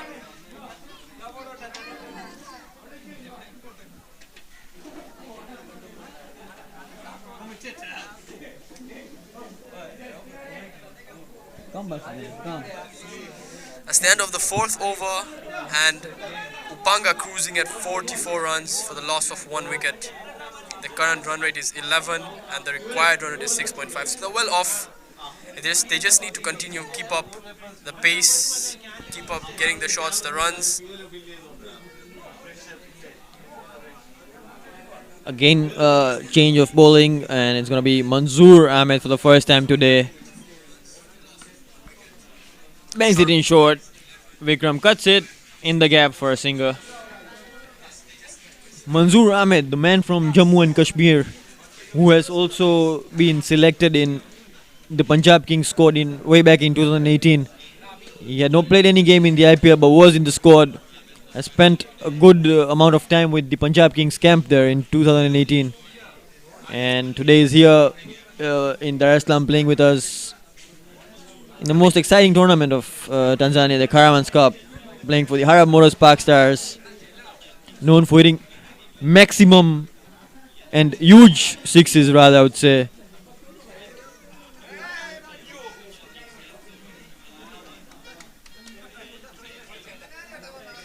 I mean, yes, he has been the highlight of the tournament. One of the highlights, I mean. He's come with a lot of experience, showing his experience in the field. And he's batting magnificently. The sixes he's been hitting. Oh, it's a delight to watch. He hasn't done anything with the bat today, and Park Stars would be hoping that he could do some magic with the ball rather today. Some short stuff here. Batsman losing balance, but just quite connecting it, getting 2 runs. Yeah, hurried the batsman there. I don't think he was expecting a short one there. But well bowled in the end by Manzoor. But the batsman still, managed to find the ball in the gap and come back for the second run so easily. The good thing about the Upanga batsmen is they're not just standing in the field. They're keeping the scoreboard ticking. They're not letting the pressure come onto them. That's the key in T20 cricket. Just try to get off strike as quickly as you can, and the loose balls, just like this. That was so well played. I think that was deliberately done by Qayyum Mohammed. I wouldn't say there was an edge, Yash. Just looked deliberate. He wanted to play that shot. Yeah, as you can see in the replay, just outside of, tried to go for the cut, but I don't know, I just felt that it made that look so deliberate, and gets an outside edge for 4 runs. Things not looking good for the Park Stars.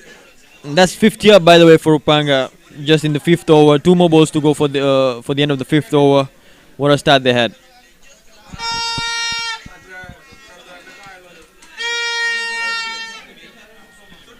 This time cut straight to the point fielder. No run. It's great connection there. That shows good sign that the batsman's in good touch, good form. We just need to see what Manzoor has up in his sleeves. He wants to bring all his experience here, all the cricket that is played.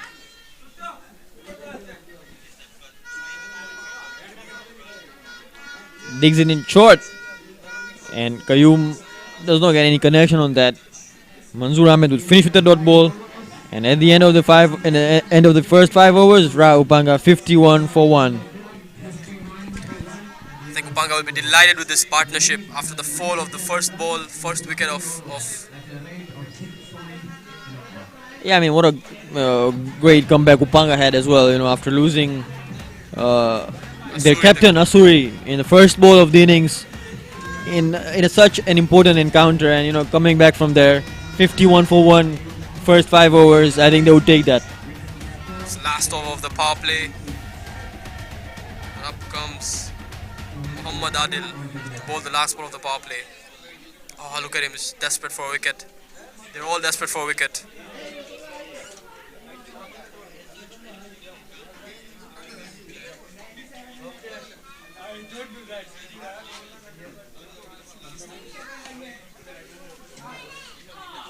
Oh, that's a quick single. It's well played. Dropped it. Got off strike. I think that's what the Upanga batsmen have been doing. As soon as they get on strike, they try to get off strike, try to get those odd boundaries. And that's what brought them to 52. Yeah, they might have had a few miscommunication, but I still think the running between the two has been fantastic. They've not stuck around at the crease for a long period of time. Probably play one dot and then just get off strike. That's been the highlight so far. And see, just there again, just tucked around the leg side, and see, just look at their running, man. Quickly came back for the second run.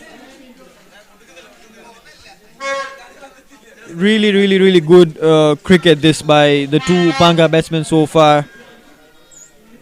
Even if you break down both of their innings, Vikram 20 of 13 and Qayyum Mohammed 20 of 17, I think all they've done is run between the wickets, get those runs in between the wickets, and that's what slowed the Park Stars team and kept them quiet for long.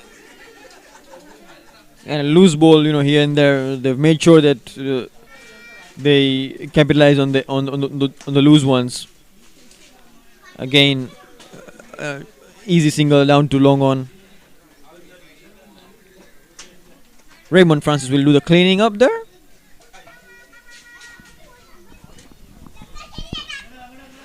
Raymond Francis, a leg spinner from the under 19 camp, the Tanzanian team that will go to play the World Cup.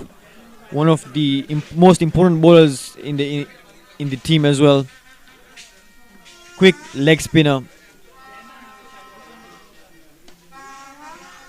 Park Stars would be hoping that Raymond could have a good day, to turn the game around for them. I mean, he's a good lad. He's a good cricketer as well. I've seen him play a couple of times, and it's amazing to watch such a young cricketer playing at such a high level.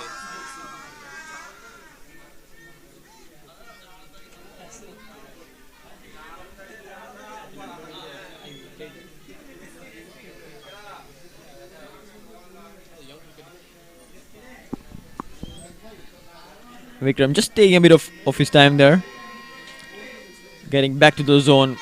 Muhammad Adil. That's in the air. Chance for Raymond Francis, and oh!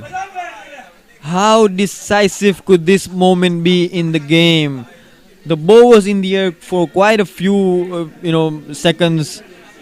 Thought Raymond should have gotten to the ball there. I think he just misjudged that completely, and what a moment in the game, Yash. That was Vikram Rathore, the man in form.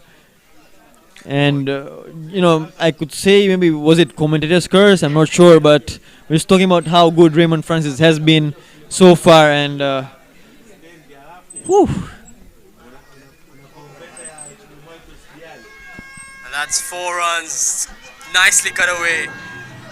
This is how cruel the game can get. Last ball opportunity for them to get a wicket. A new batsman would have been on strike, and the next ball they've just missed the opportunity. Next ball comes Qayyum on strike and cuts it for 4. As you can see in the replay, finds the gap. He's been so good in that region, Qayyum, so far. He's got 3 boundaries around the point region, 4 boundaries around the point region. Raymond should have taken that first direction. Went backwards, and then you realize that the ball's coming in front of him. But by the time he realized that it was too late, should have been taken.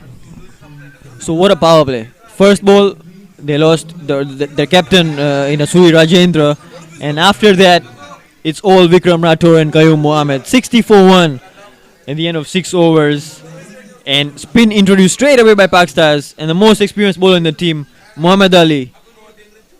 I think it's He's also known as Murli here. It's a good decision by the captain. They need the spin in. They need a slower bowler.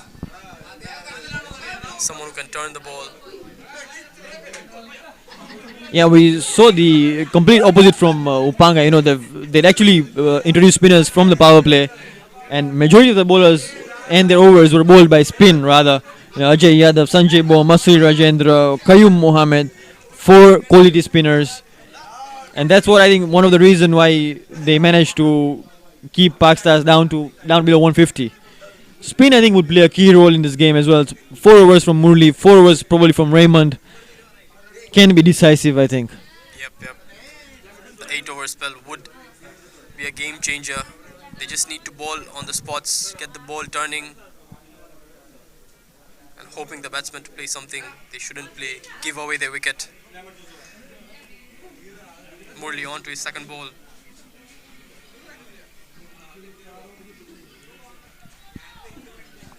It's nicely played by Vikram. And again, that's superb running, I must say. A good throw back by Manzoor, but Vikram was way inside, I mean, just as we were saying, this is fantastic batting and fantastic running by these two.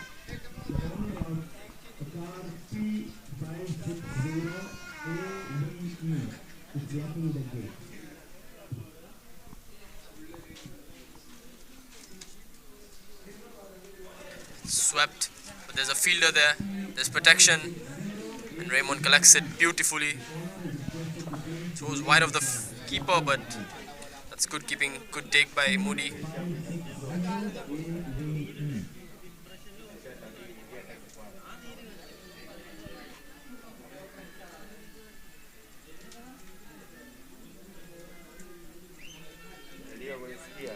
Upanga needing 85 runs now. These two have done the hard work so far. I think one should play until the end now if they really want to make this run chase look so easy. Tried for the single, but no run there.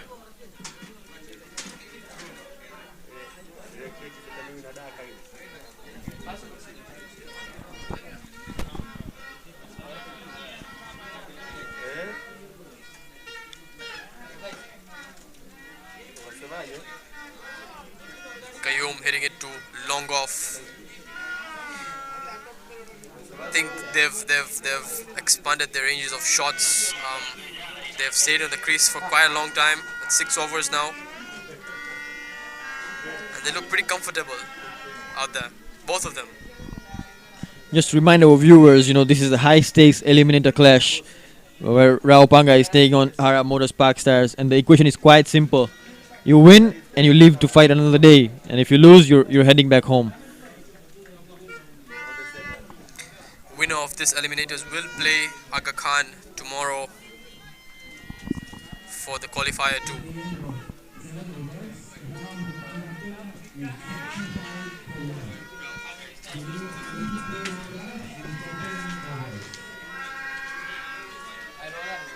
That's the end of the 7th over, 65 for 1. Rathore batting at 25 of 19 balls with 3 boundaries, and Qayyum Mohammad with 28 runs of 22 balls with 4 boundaries. And comes in the new bowler, Raymond. One youngster who I believe can do it. And I think he would want to correct his, mistake of that unattempted catch of Vikram Rathore that could be costly. Probably now he can, come and bowl and, probably get him out and correct that mistake that he made. I mean, he has been a match winner, and the captain and himself would be hoping that he could get a positive for his team. He could get a wicket for his team. I think that's what Park Stars need right now. Definite breakthrough between both of these batsmen to break that momentum they're having right now. Vikram is taking his time in marking the guard. New bowler, probably a new guard for Vikram as well. Trying to reset here. He knows the job is just half done so far. Still a long way to go, and in T20 cricket we know how games can turn quickly. Vikram is set, probably looking to stay till the end and make sure that Upanga gets across the line. Finally ready. So Raymond to Vikram. First ball. Not a good start there by Raymond. Short. Vikram pulls it. There is protection down there. And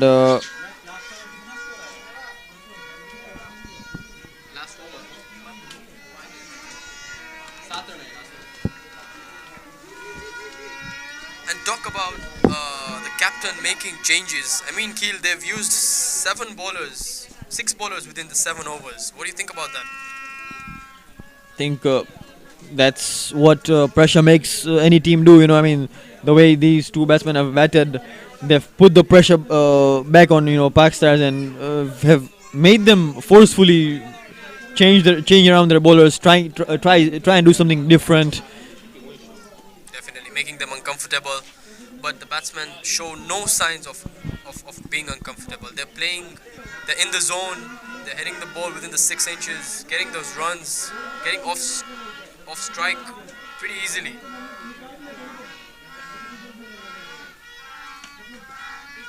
Once again, short. Vikram does not get good connection on that pull.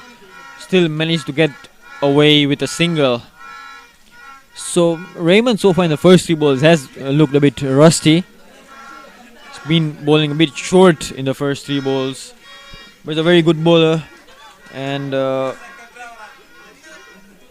again a shorter one, and this time Qayyum gets it over the point fielder, and the ball races away to the boundary for another 4. I think that's his hot zone there, Keel. That's his 5th boundary, and 4 out of his 5 boundaries are over the point area. Yeah, looks like his stronger area. The cut shot, he's been really good at that so far. Much better there by Raymond. That was full. but unlucky for the bowler. Just swings hard there, Qayyum, and gets an outside edge. The ball runs away to the fence once again. As we say, fortune favors the brave.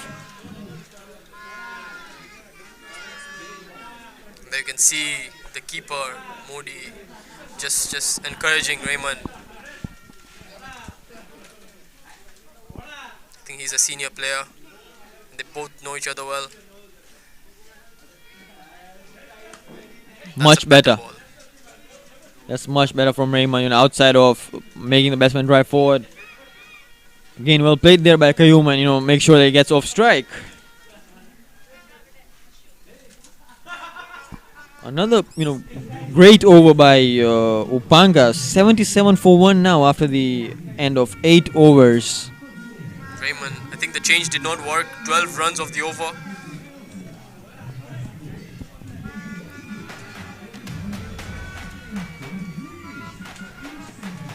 And Upanga needs 71 runs of the 12 overs remaining with 9 wickets in hand.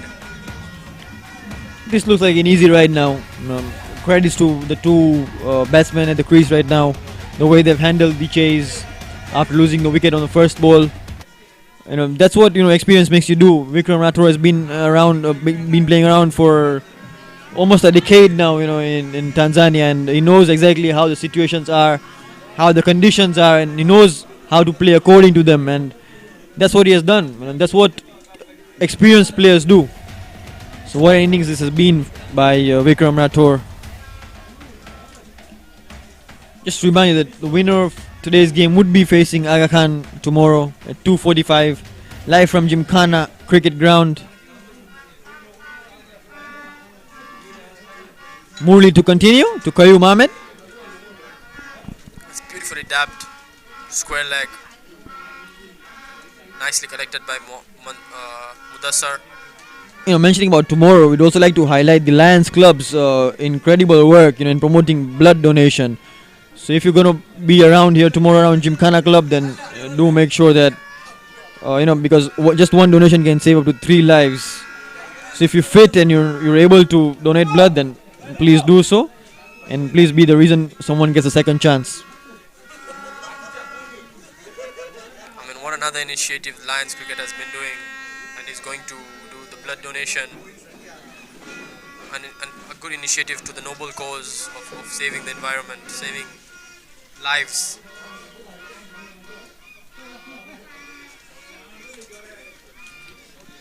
Oh, that's a quick throw. Another quick single taken there. Ball went to point, not hit hard. Was a good call there by Qayyum Mohammed. He was running to the danger end, and he was quick enough to make it back on time. I think both the batsmen have been really good with what they've planned. They know which bowlers to target. They know which balls to target. It's well bowled by Murli. Batsman heading straight to him. Murli giving everything, giving his body on the line.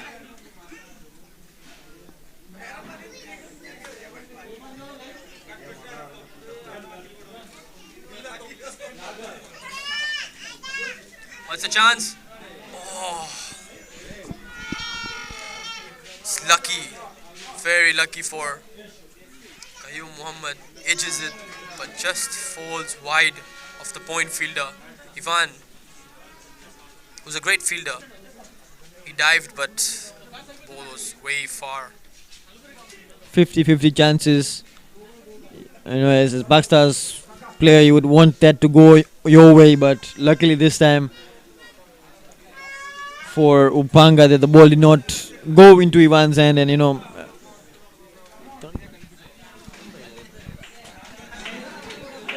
with that, Qayyum comes into the 40s.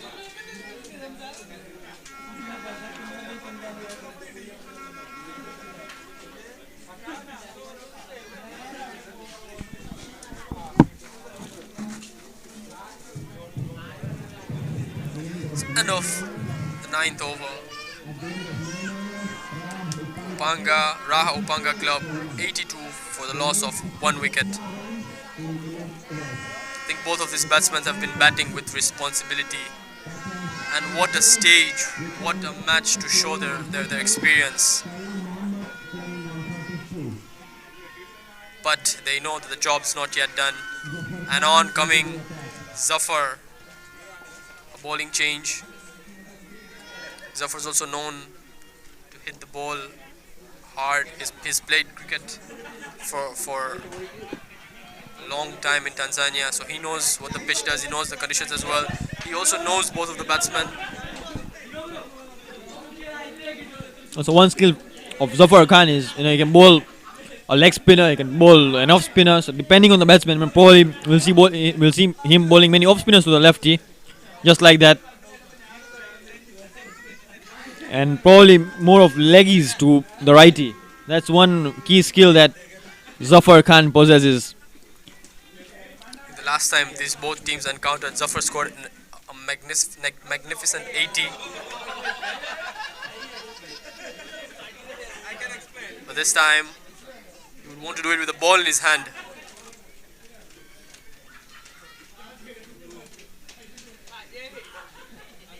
I think last time he couldn't get the team over the line.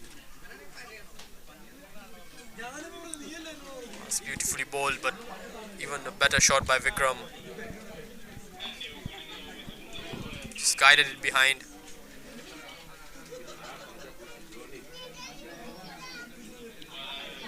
Keeping the scoreboard ticking. This batsman done a great job so far. Vikram probably the quiet one after the power play, but Qayyum making sure that the run rate is not affected, getting the odd boundaries here and there, making sure that he gets the singles and the doubles in. And extras are definitely not going to help Pak Stars. They've bowled way too many extras. They could afford to, in such an important game when they're just defending below 150 runs.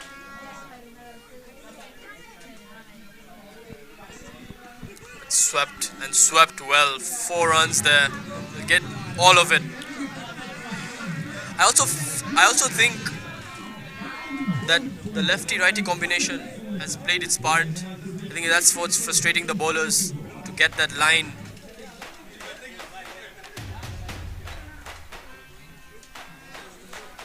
Zafar bowling it onto his legs, and yes, that was a really poor ball. Going down leg, all he had to do was just sit down and sweep, get into the gap for 4. It's brilliantly played. Looking for 2 and comfortably getting 2 runs there. And that brings Qayyum Mohammed to 49 runs.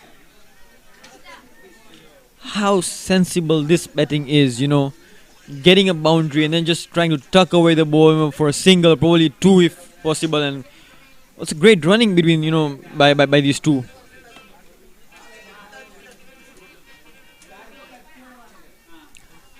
Much better there from Zafar.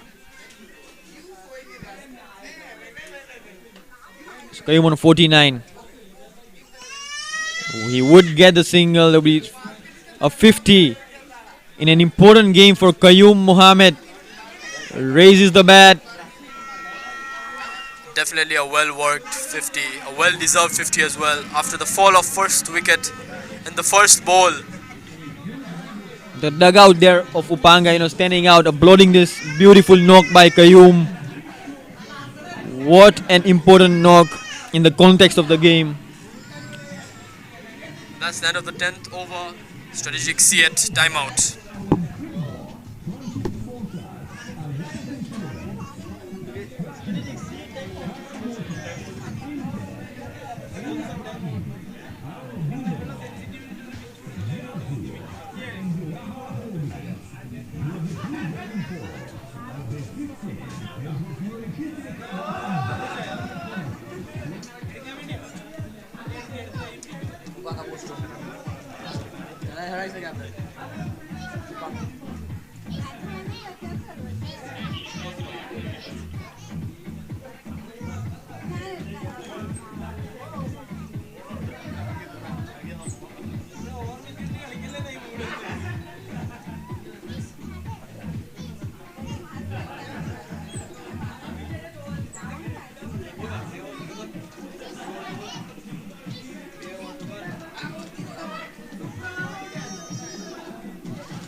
At the end of 10 overs, Upanga Club 92 for 1.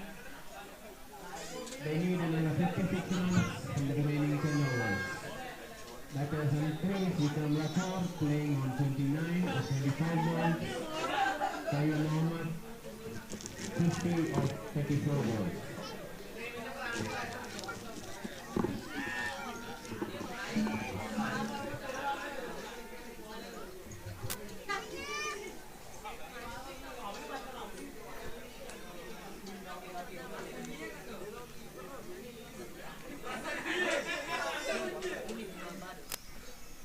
That's the end of the timeout. Panga really close to the finish line.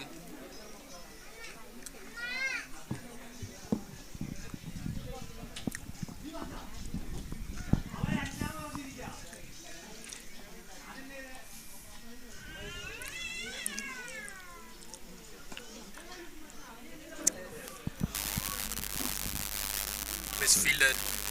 Not what you need at this point from Pak Stars.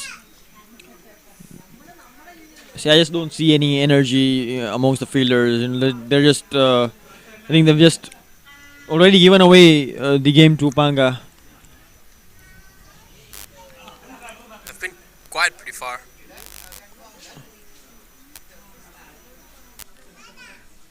They need some brilliance in the field as well. You know, the fielders have to support their bowlers, especially in this kind of a run chase and in this kind of an important match. Vikram coming down the ground, but Murli seeing it early and just moving the ball a bit short.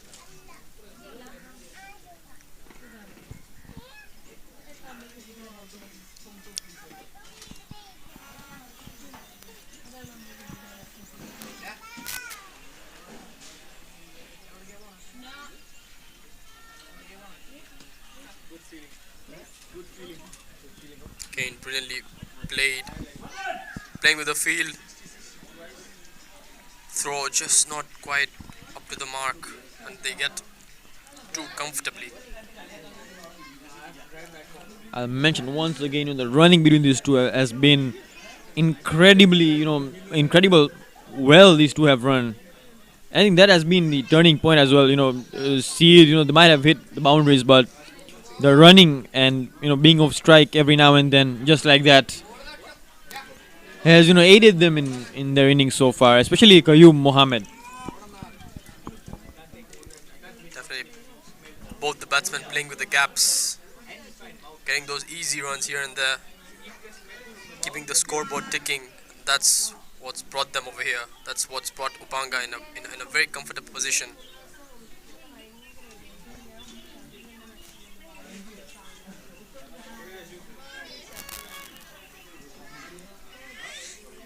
Another yes or no, but no single there. I think the last thing they want to do is a run out at this stage. Both the batsmen spending almost 11 overs. Yeah, just 50 runs now, for Upanga. 51 to be precise. And it seems like they're going to do it easily. But, as you know, that cricket is very unpredictable. You can never say the game is over until it's actually over. End of 11 overs, and Upanga are 97 for 1. 51 more needed in 9 overs with 9 wickets in hand.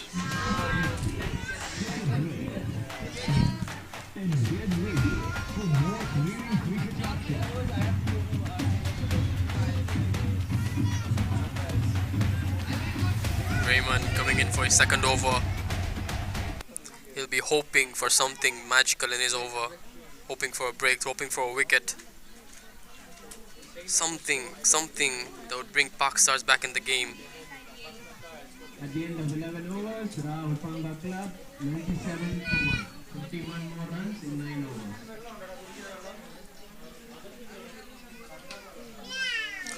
It's pulled away straight to the fielder.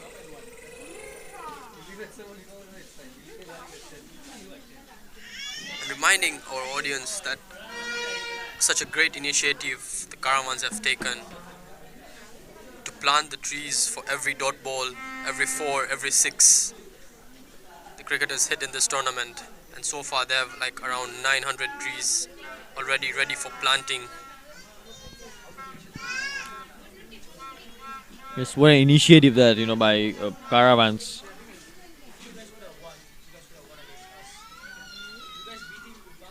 Poor ball that by Raymond.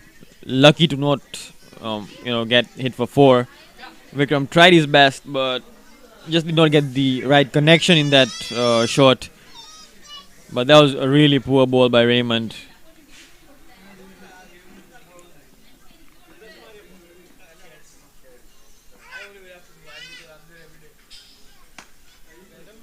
Onto his back foot and hits it to long on. Beautiful shot. Doing it easily now, these two, they know the required rate is also not that high, and seeing the recent games, they just need to get away with the singles, the doubles, and they know that the odd boundary will, come. And yeah, so far it looks like an easy chase from here now.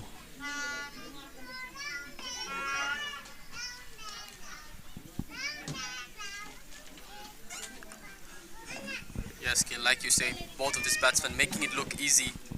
I mean, it was never easy. 150 on the board, 147 on the board. And what a job these two people have done. Both the batsmen making...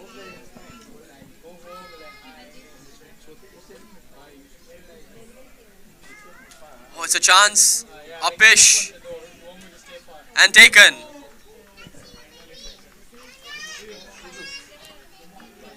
Finally a breakthrough. What a catch by Basit. That's what Paksas wanted. Looking for the breakthrough, and here they go. Can this, be a turning point in the game? Can we see a twist in the tail?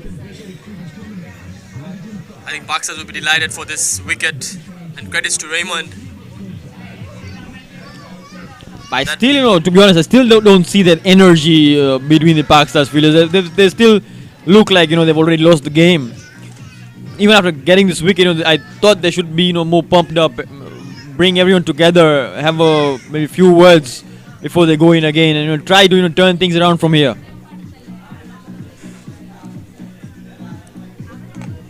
But credits to Qayyum. What an innings he has played, and what a stage to get that innings. It definitely wants to see the team in the winning cause, and the captain will be delighted with that innings. Such responsibility. And they will be hoping Vikram to stick there. And up comes Ajay Yadav.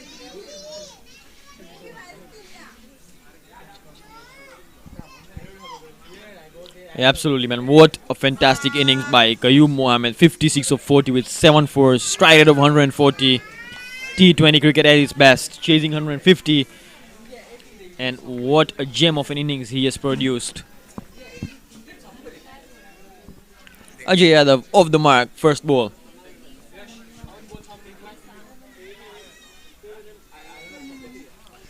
"12 overs gone, Rahupanga 102 for 2, 46 more required in 8 overs with 8 wickets in hand.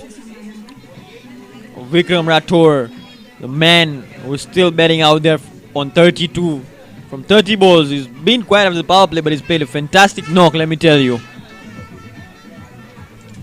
Especially after losing a wicket on the first ball and coming out from there, Vikram Rathore has done a fantastic job along with Qayyum Mohammed. Yes, definitely. They've definitely reduced the pressure to the batsmen that follow. And Ajay Yadav, I think, will take his time. Murli coming onto the attack to Ajay.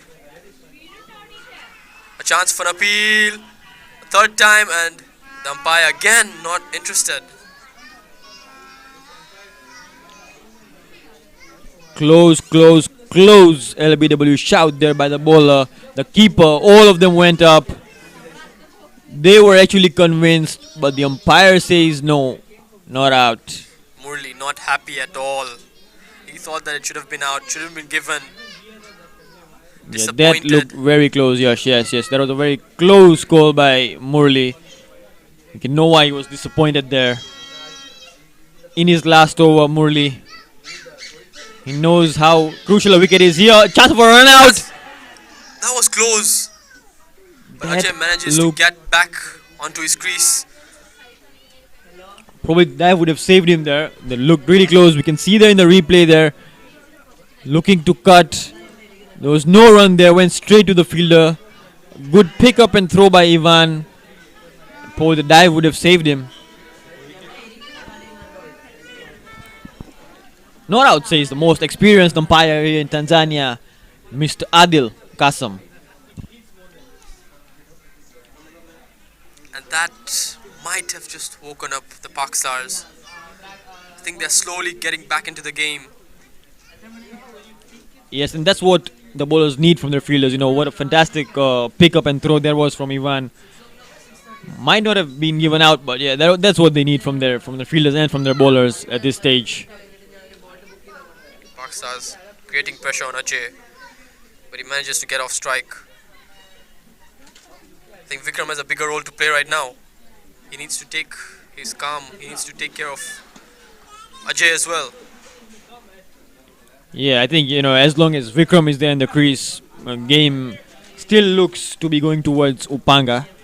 But we know cricket, you know, we can never say it's over until it's actually over. But yeah, as long as Vikram is there, I think this should be quite an easy chase by Upanga.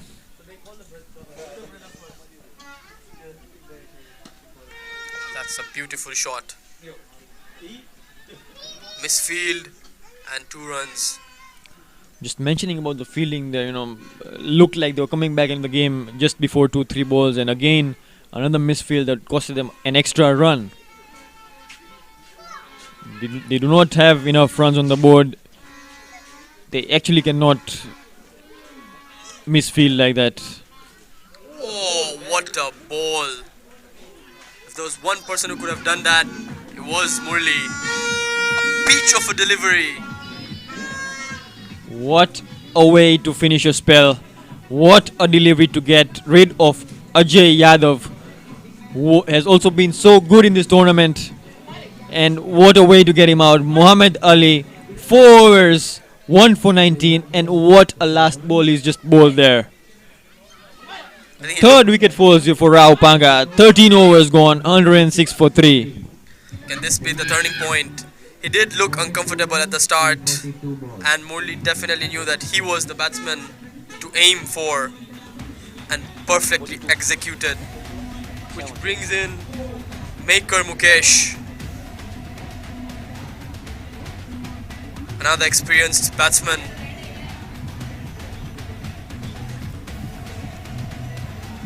Yes, as you can see, the Pak Stars players pumping each other up. Yes, much better scenes now, you know, to be honest, from the Pak Stars fielders. They actually now look interested. They now look energetic in the field. Apart from that one misfield in last over. But they still look good now. They still look energetic. What a spell that has been by the most experienced bowler in the Pak Stars camp, Muhammad Ali. He'll be really glad to get back off Ajay Yadav.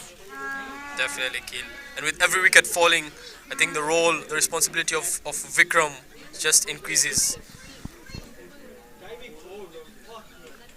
He doesn't need to only make sure that they need to get off the finish line, but he also needs to make sure that the batsman who he bats with is also comfortable. He's not falling under pressure. I think that's what happened with Ajay. That's what made him give up his wicket. Maker Mukesh on to facing his first ball. Raymond Francis onto the attack. Can he pull it off? Can they get one more wicket?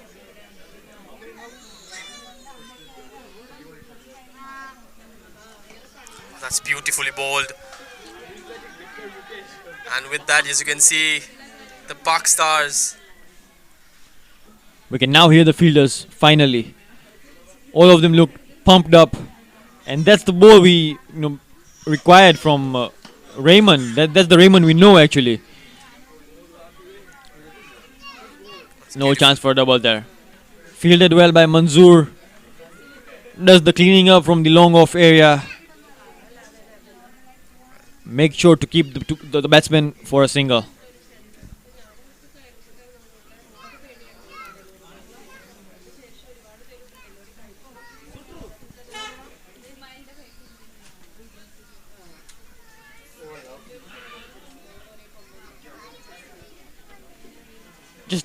Just gets a tickle there, Vikram Rathore. But what matters is they do get a single. So Raymond needs to be really tight with the overs he's bowling. They can't afford to give extra runs. That's a much better ball. Oh! What did we just see? An amazing throw by Muhammad Ali. I think he's been the highlight of the game. He had the wicket of Ajay Yadav, and what brilliant piece of fielding. A clear example of how a wicket does, how a wicket can change things around. We saw that last ball from Muhammad Ali, and probably that might have boosted his confidence, and probably that is the thing that brought that energy in him. And what a good throw in the end. And again, do we see a twist in the tail?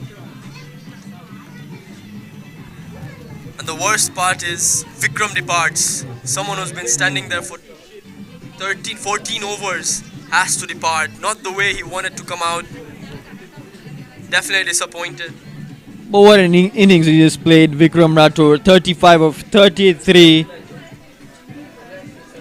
Pak Stars definitely back in the game. And it's turning out to be difficult for Upanga now. The pressure is slowly shifting to Upanga. It's an amazing ball by Raymond, and what a brilliant effort. So much energy now between the Pak Stars fielders and the bowlers. Just that one wicket from Murli, I think, changed around the whole complexity of the game, and it just lifted the whole team up, including Murli himself. And that's why, he collected the ball so well, threw it so well straight to the keeper's hands. And now we can see how pumped this Pak Stars team is. It's end of the 14th over, 39 required of 6 overs. The run rate isn't an issue, Keel. The issues are wickets. They've had 4 wickets fallen and 3 wickets in the span of 2 overs. Yes, definitely. Can we see another twist in tail? You never know. We just saw one in the last game between AK and Caravans, and this one is also heading towards the same road. I think all I can tell you is we're going to have an amazing game. Ramesh Alluri still not off the mark. And up comes Manzoor back into the attack. Was brilliantly played by Mukesh, using the pace. That's what experience brings. Just guiding it between point and gully. That's 4 easy 4 runs. What a great shot that by maker Mukesh. The margin for error is very minimal when you're bowling to a batsman like Mukesh. Just a tiny mistake could cost you boundary. That's the class of this man batting out there, Makar Mukesh.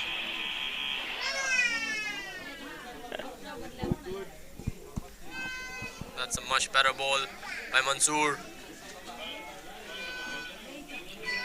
That's another dot and another tree planted.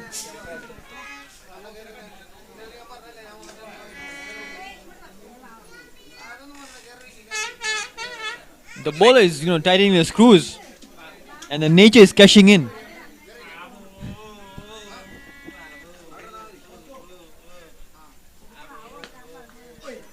That's another dot ball, and it's brilliantly bowled by Manzoor. The run rate slowly climbing up. Yeah, dot ball is not just building pressure on the batsman, but it's also bringing another tree in the ground. So nature actually is loving the contest. Another tight one, tight one. Looked close. There was a great throw by Ivan, but Adil does not feel that's out. It definitely looked out, but Adil not interested. Nods his head straight as soon as the bails were off.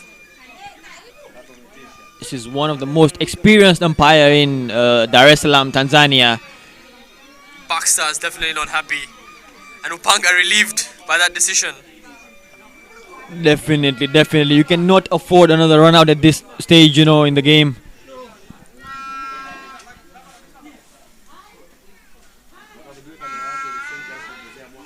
That's what pressure does, Keel. That's what pressure does. They won the runs. Mansoor coming on.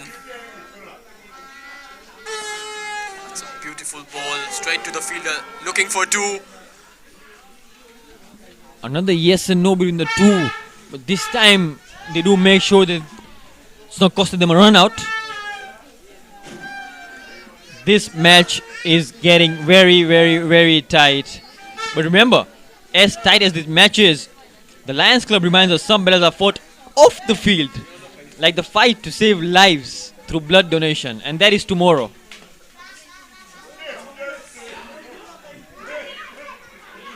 That's well fielded by Mansoor. Did not allow the single. Throws it back to the keeper. End of 15 overs. Upanga 115 for 4. 33 more required in the last 5 overs. What a game we're having.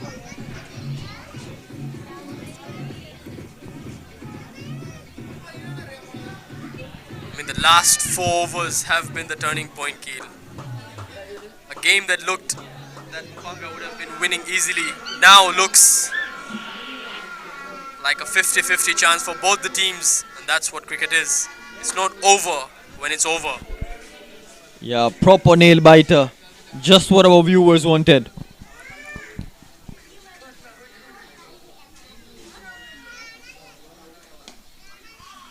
That's another dot ball. Raymond Francis is taking up the challenge.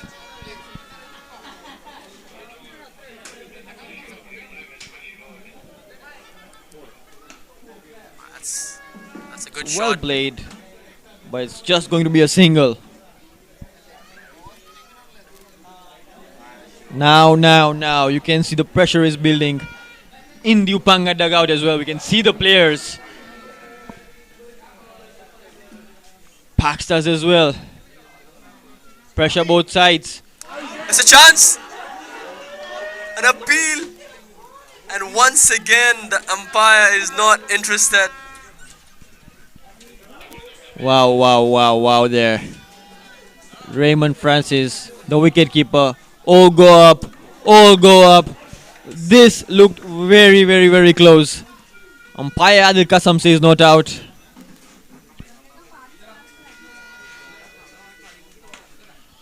That's a much better shot.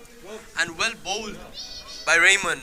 He's deliberately looping the ball, making the batsman go for the bigger shot, making the ball turn right at the end, and almost got Mukesh.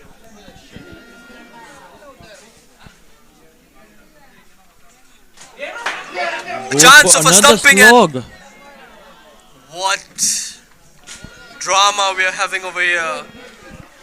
Just not going on Pakistan's way. Should have been collected, should have been out.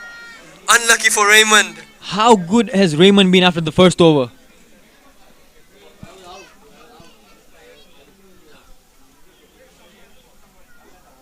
And he gets it.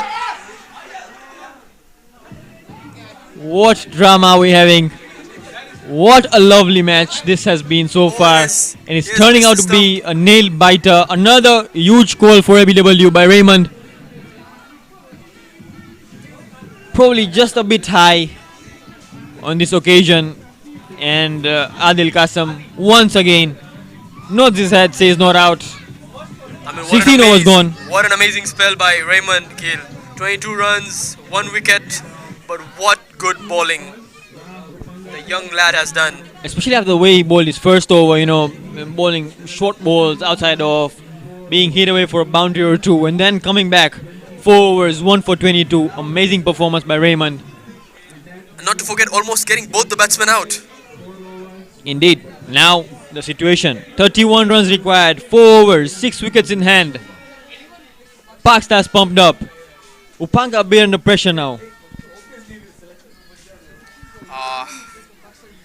What a fighting spirit by Park Stars. From how they started and how they are, I think they said that they won't give the game up easily, and that's what the viewers want. Manzoor coming on.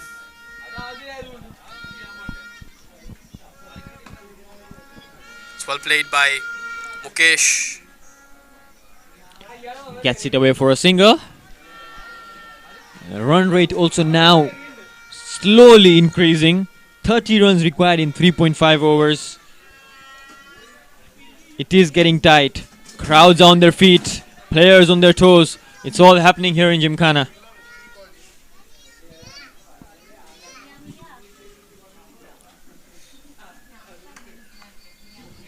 It's a good Gets shot. the gap and a well-needed boundary. What a shot that by Ramesh. Did not look to hit the ball hard, just trying to find the gap and pierces it through for the covers and the points fielder. And we've seen the outfield has been so good. If the ball passes the 30 yards, the ball is not going to stop for anyone. I mean, that's a certain relief for not only Ramesh but also Upanga. They definitely needed that boundary. Oh, there's a chance and he gets it! Gets his hand onto the ball. Again fumbles, but Manzoor, the man. Ramesh hitting the ball straight and hard. But Manzoor just finds a way to hold on to the ball. And what a comeback by the bowler. Just the other ball he got hit for a 4 and a wicket produced. What a game we're witnessing over here. 122 for 5. That's the 5th wicket for Upanga. And that brings Sanjay Bom onto the crease. Sanjay Bom's known for hitting the ball hard, but the situation is definitely hot. It's heated in between. You can see the team, both the batsmen. 26 runs needed of 3.3 overs. Indeed, man. Now it's no longer just about the skill. It's about the composure, about nerve, about who can keep their head high when the world around them is losing theirs.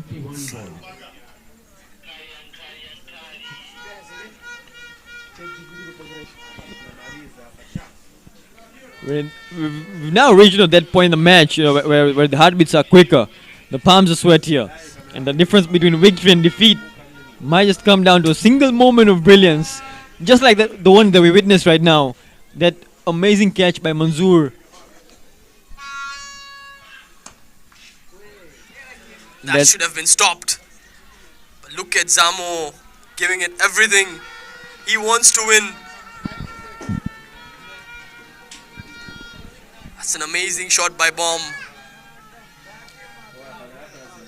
Sanjay Bom, a man who is known to hit big sixes, especially around this time when the pressure is high, run rate is climbing up, and this guy just comes out of nowhere and hits 3-4 maximums and takes his team over the line. Can we see that again? I don't know, but it has been a very good game so far.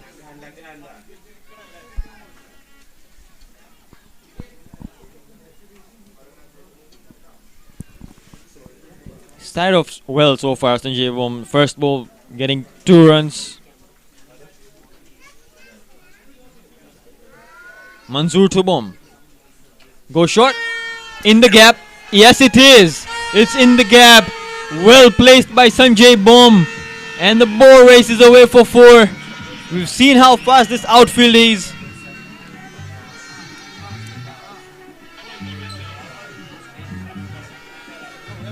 Another much required boundary. And this time it's Sanjay Bomb, the new batsman, facing just his second ball of the game. Just guiding the ball in between third man and point, getting 4 runs, a well needed 4 runs. A slow ball, a peel, and he's gone. A slow ball. Wow.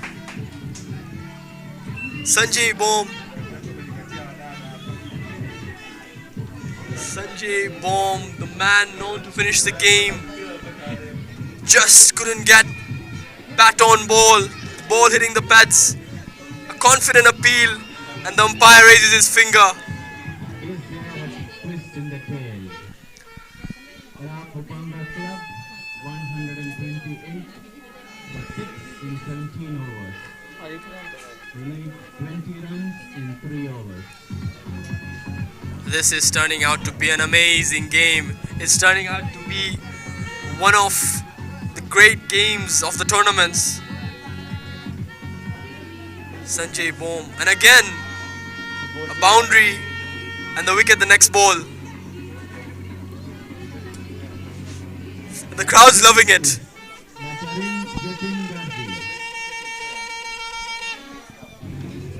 That could be the moment everyone remembers from this eliminator. A wicket at the worst possible time for the batting side, and the fielders know it. Absolutely, Yash, absolutely. Oh, that ball stayed low. The batsman got his bat down right on time, gets a lucky inside edge there, and comes back for 2. Wow. What a game we're having in our hands, Yash.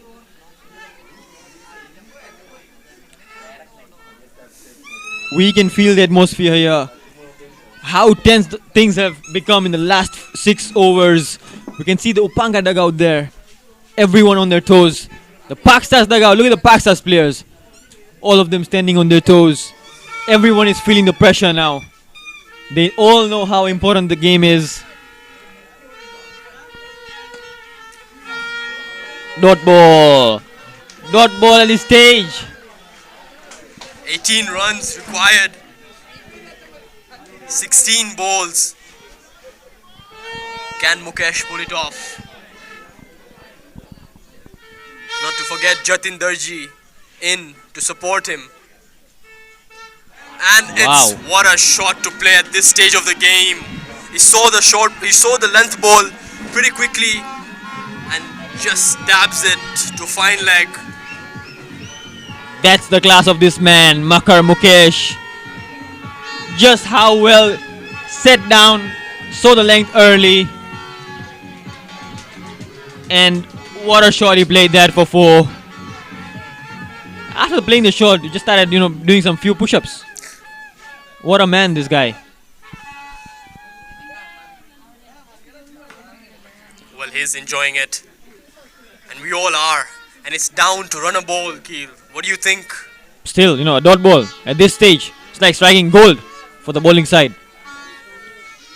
The pressure builds, the required rate creeps up. And thanks to a green initiative, Yash, there's another tree planted for the planet. Like you said, Keel, nature's loving it. That's good running by the 2. Dabbed down to the third man. And easy 2 runs. This is what Pak Stars need to stop. Giving them away the easy 2s. It's probably not going to help them in any way. And Mukesh using all the experience he can.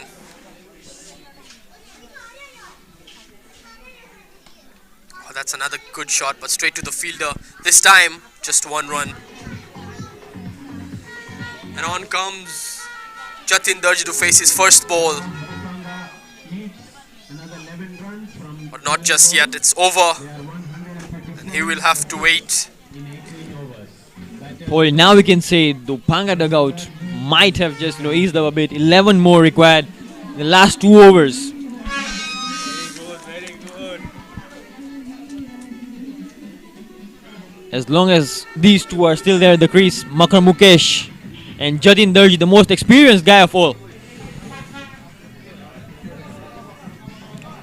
But mind you, Yash, even the bowlers, they have a lot of experience, especially this guy, Manzoor. Been a part of an IPL squad way back in 2018 for the Punjab Kings. And he's got 2 crucial wickets of Ramesh and Sanjay Bomb. Can he do it again? Goes for the slower one, but Makar Mukesh reads this time, gets 1 run. And that brings Jatin Darji on strike, playing his first ball of this game.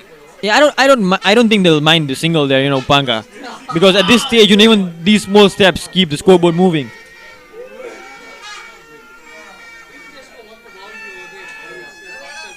I don't know. What do you think, Yash? Would Jatin Darji be going for the glory shots, or is it too soon to say?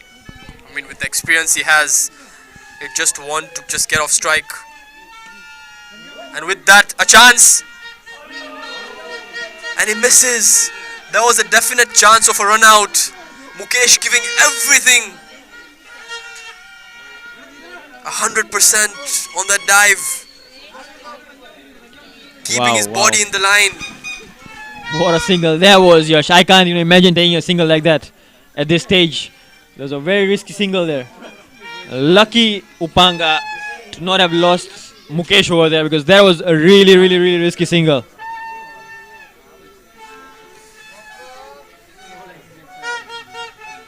And that wicket would have exposed the tail of Upanga. Mukesh goes for the hit. Does not connect well. But I think they'll still try to come back for the second run. And yes, they do. Is it close? Not given out. That's good running by Jatin Darji. Yeah, I think he made it on time, Jatin.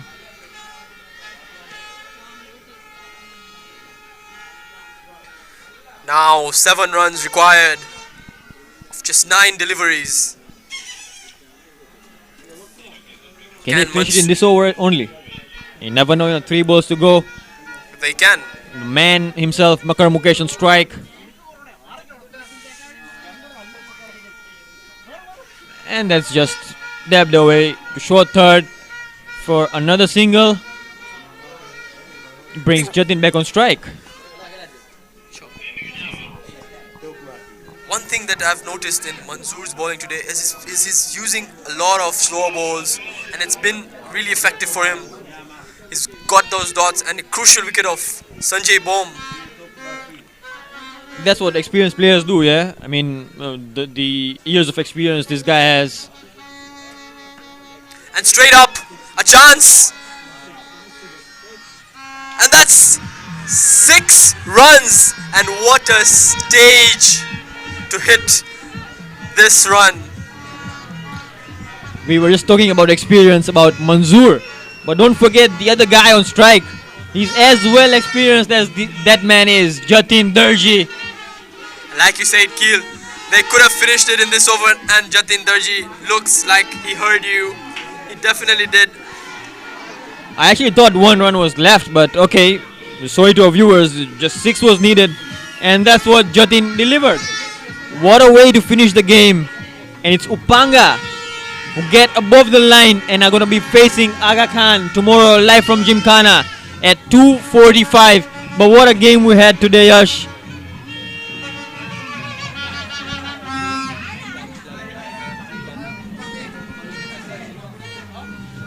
So just to remind our viewers about tomorrow, Lions Club are going to have a blood donation drive here in Gymkhana. So if you're fit and fine, please make way and save a life. Apart from that, also reminding you about the green initiative. For every dot ball, a tree is going to be planted. What do you have to say about the initiative, Yash? No, that's a great initiative. Like you said, like you've mentioned, the nature's loving it, Keel. And nail biters like this is what we want. This is what the viewers want.